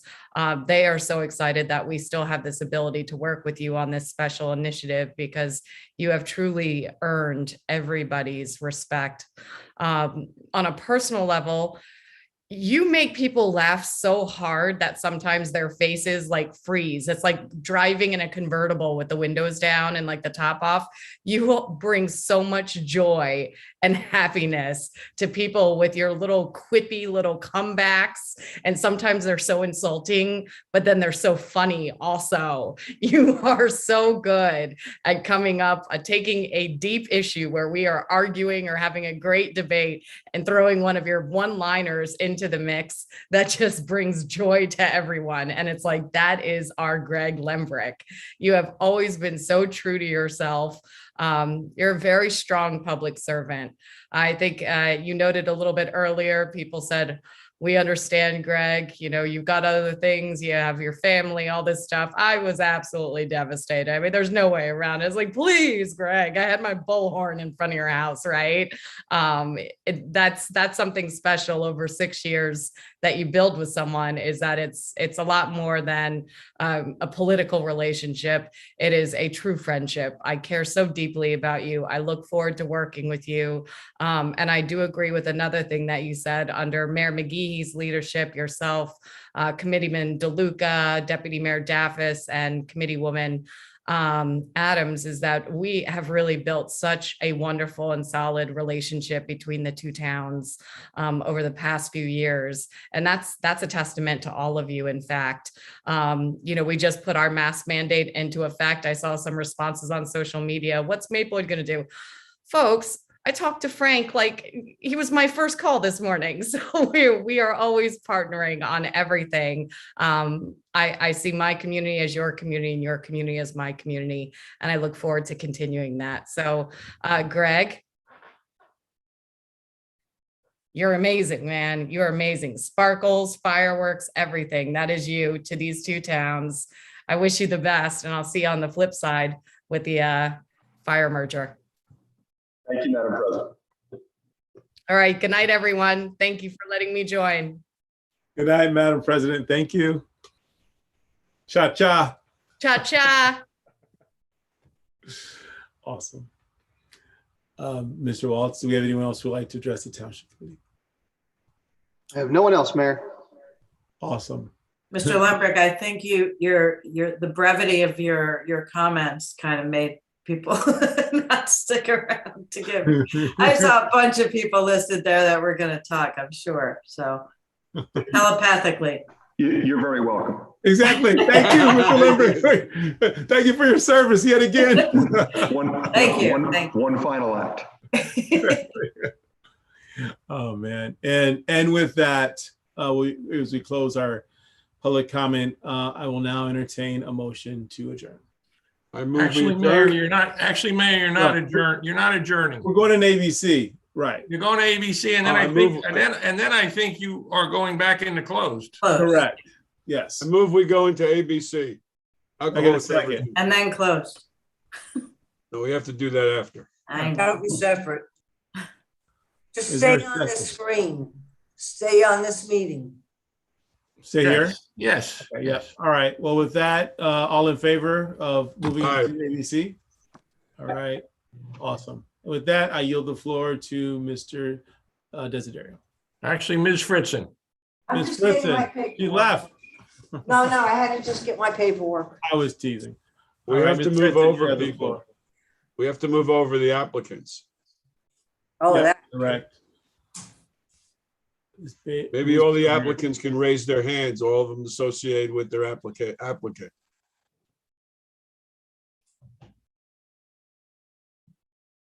boy. Also, it looks like- for y'all to be promoted to panelist, I'm gonna send you an invite, but you'll have to accept it and leave and return as a panelist.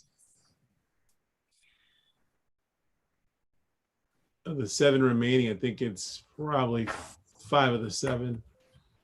Well, except for Ms. Mancuso and Mr. Smith, I think everybody else is coming over. Correct. Yeah, 5 of the 7. Agreed.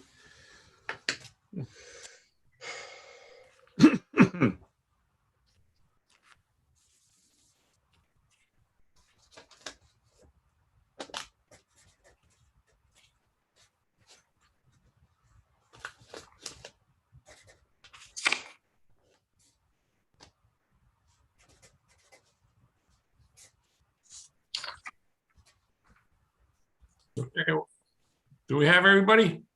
No. Again, if y'all could accept the request to be promoted to panelist, it'll take you out of the meeting and bring you back in. This is Glenn Gorman. Who else are you waiting for? English Town Liquors and Camilla Flannery. Okay. well, let me just say, I see Bimmel's on and Rupesh. So one is the seller and one is the buyer. Mr. Gorman's the attorney. I think, are we good? Yeah, Mr. Yeah, Bruton let's is start. counsel to the seller. I'm sorry, Mr. Gorman. Mr. Bruton is counsel to the seller, represented by Bimal Gandhi. I'm representative for the buyer, Rupesh Patel, who is the names of the transferor and transferee are very, very similar. Okay. Okay. Mr. Members of the Desidero, committee, can we have them put their cameras on so we can see them?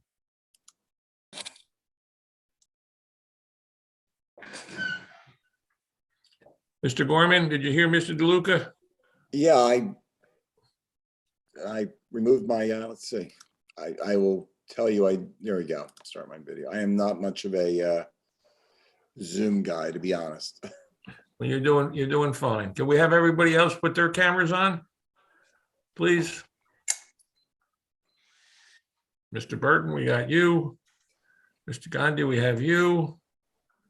Mr. Rupesh. I'm trying, I don't know, it's not working for me.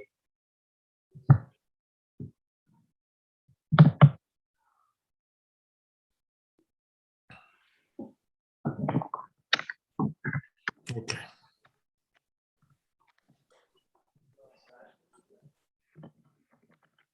Can we try this, Mr. DeLuca? Yes. Okay.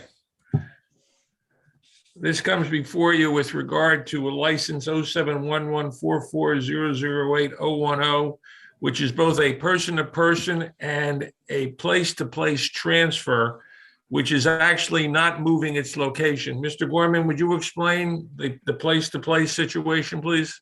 Yes, sir. The license is cited to 3 Highland Place. However, the license is only cited to the selling floor. That's the portion that's visible to the public and the back room. There is storage for alcoholic beverage in the basement that has been used in the past up till now, but has not ever been licensed. We noticed this when we made the application for the person-to-person transfer and realized that if the purchaser wished to legally use the basement for storage of alcoholic beverages, he would need to extend the license, the scope of the license to include the basement. So the public won't notice any expansion. It will have no impact on the vicinity. It will simply make legal the storage of alcohol in the basement, which is already being done. So you're correcting what basically was a defect in the prior application or the prior licensing, and you want to make sure it's complete. So we'll now have the first floor and the basement where that location is, correct? That is correct. And that constitutes a place-to-place transfer technically. Any expansion from what is already licensed is a place-to-place. Even if Okay, it's- who's going to testify, Mr. Gorman? I'm sorry? Who's going to testify on behalf of the licensee? Rupesh I'm sorry, on behalf of the purchaser. Rupesh Patel. Okay, Mr. Patel, I'm sorry. Sole shareholder and officer. Okay, could you raise your right hand, please? Take off your microphone. Unmute yourself. Yeah.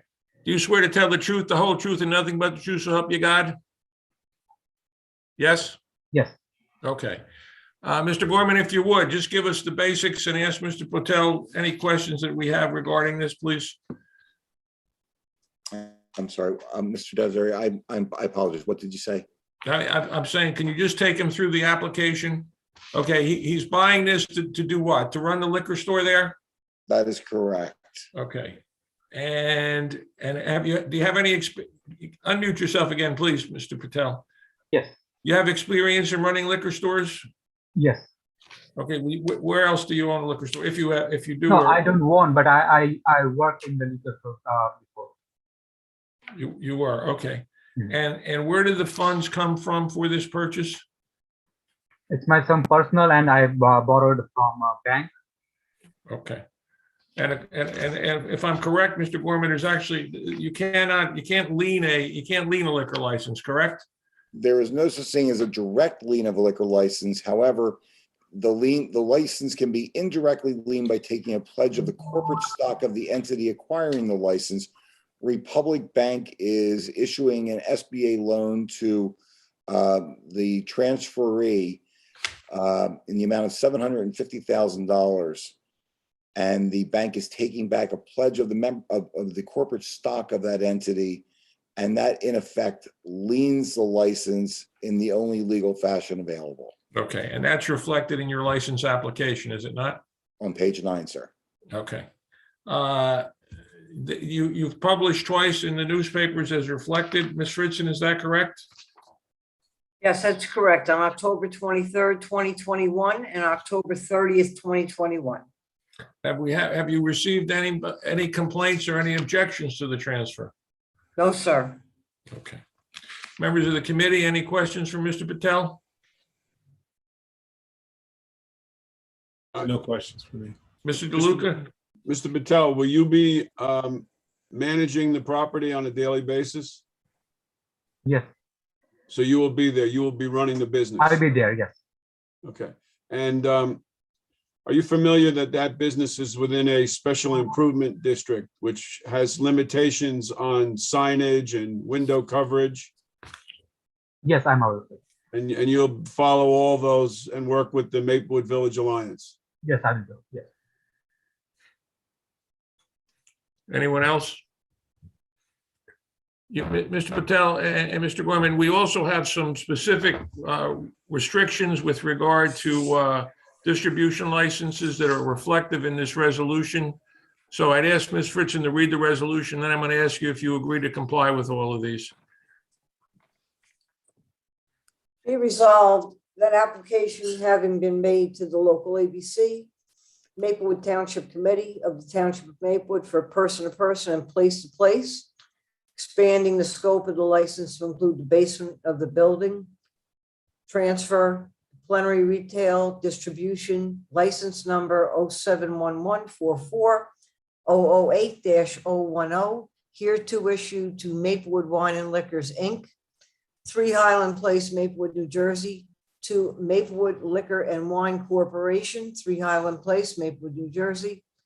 The Township Clerk of the Township of Maplewood is hereby authorized and directed as agent of the local ABC Maplewood Township Committee to transfer on behalf of the Township Committee, person-to-person and place-to-place, which is expanding the scope of the license to include the basement, transfer from Maplewood Wine and Liquors, Inc.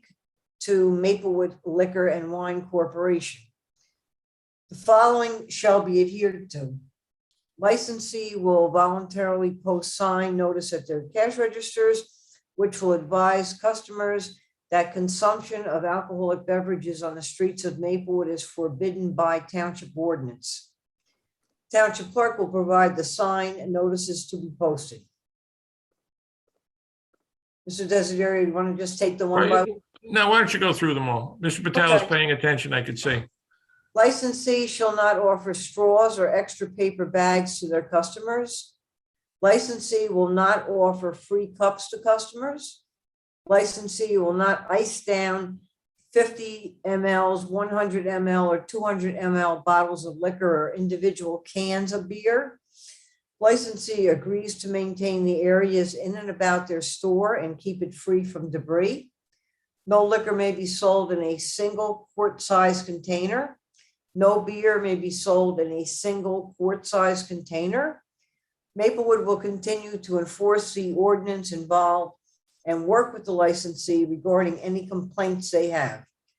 And the licensee pledges to cooperate with Maplewood and agrees to institute the voluntary measures described herein above. Notwithstanding that they're said to be voluntary, Mr. Patel, they're really not. They're really required. Do you agree to comply with all of those requirements? Yes. Okay. That being said, unless there's other questions from the committee, would someone move and second that and take a vote on the resolution, please? I move it. I'll second it. Ms. Adams, Yes. Mr. Daffis, Yes. Mr. DeLuca, Yes. Mr. Lembert, Yes. Mayor McGehee. Yes. Congratulations, Mr. Patel. You can contact Ms. Fritzen and she'll transfer the license over to you. Thank you. Thank you. Okay? Thank you very much, everybody. Good night. Happy holidays. Same to you all. Happy holidays. Thank you. Mayor, I move to adjourn the ABC meeting. I second. All in favor? Mr. Daffis, We need to, we go into close. I wanted to call Mr. Lembrick's name again. Oh, absolutely. Go ahead. Sorry. Ms. Adams? What? Yes. Say yes. Yes. Mr. Daffis, Yes. Mr. DeLuca, Yes. Mr. Lembrick, Yes. Mayor McGehee. Oh. Thank you, Ms. Fritzen. Thank you. Mayor, Mayor, I Bye, move, Greg. I move we go into close for purposes of personnel discussions. Mayor, Second. Mayor, We need to turn off the- in light of the discussion, I do not think that Mr. Jimes, myself, or Ms. Barnett are really needed for that. I don't know if Ms. Barnett can turn over the meeting to someone else. Yes, I can hand it over to anyone. I saw Liz raise her hand. I don't think no, that was Liz for me to was- give her the meeting. I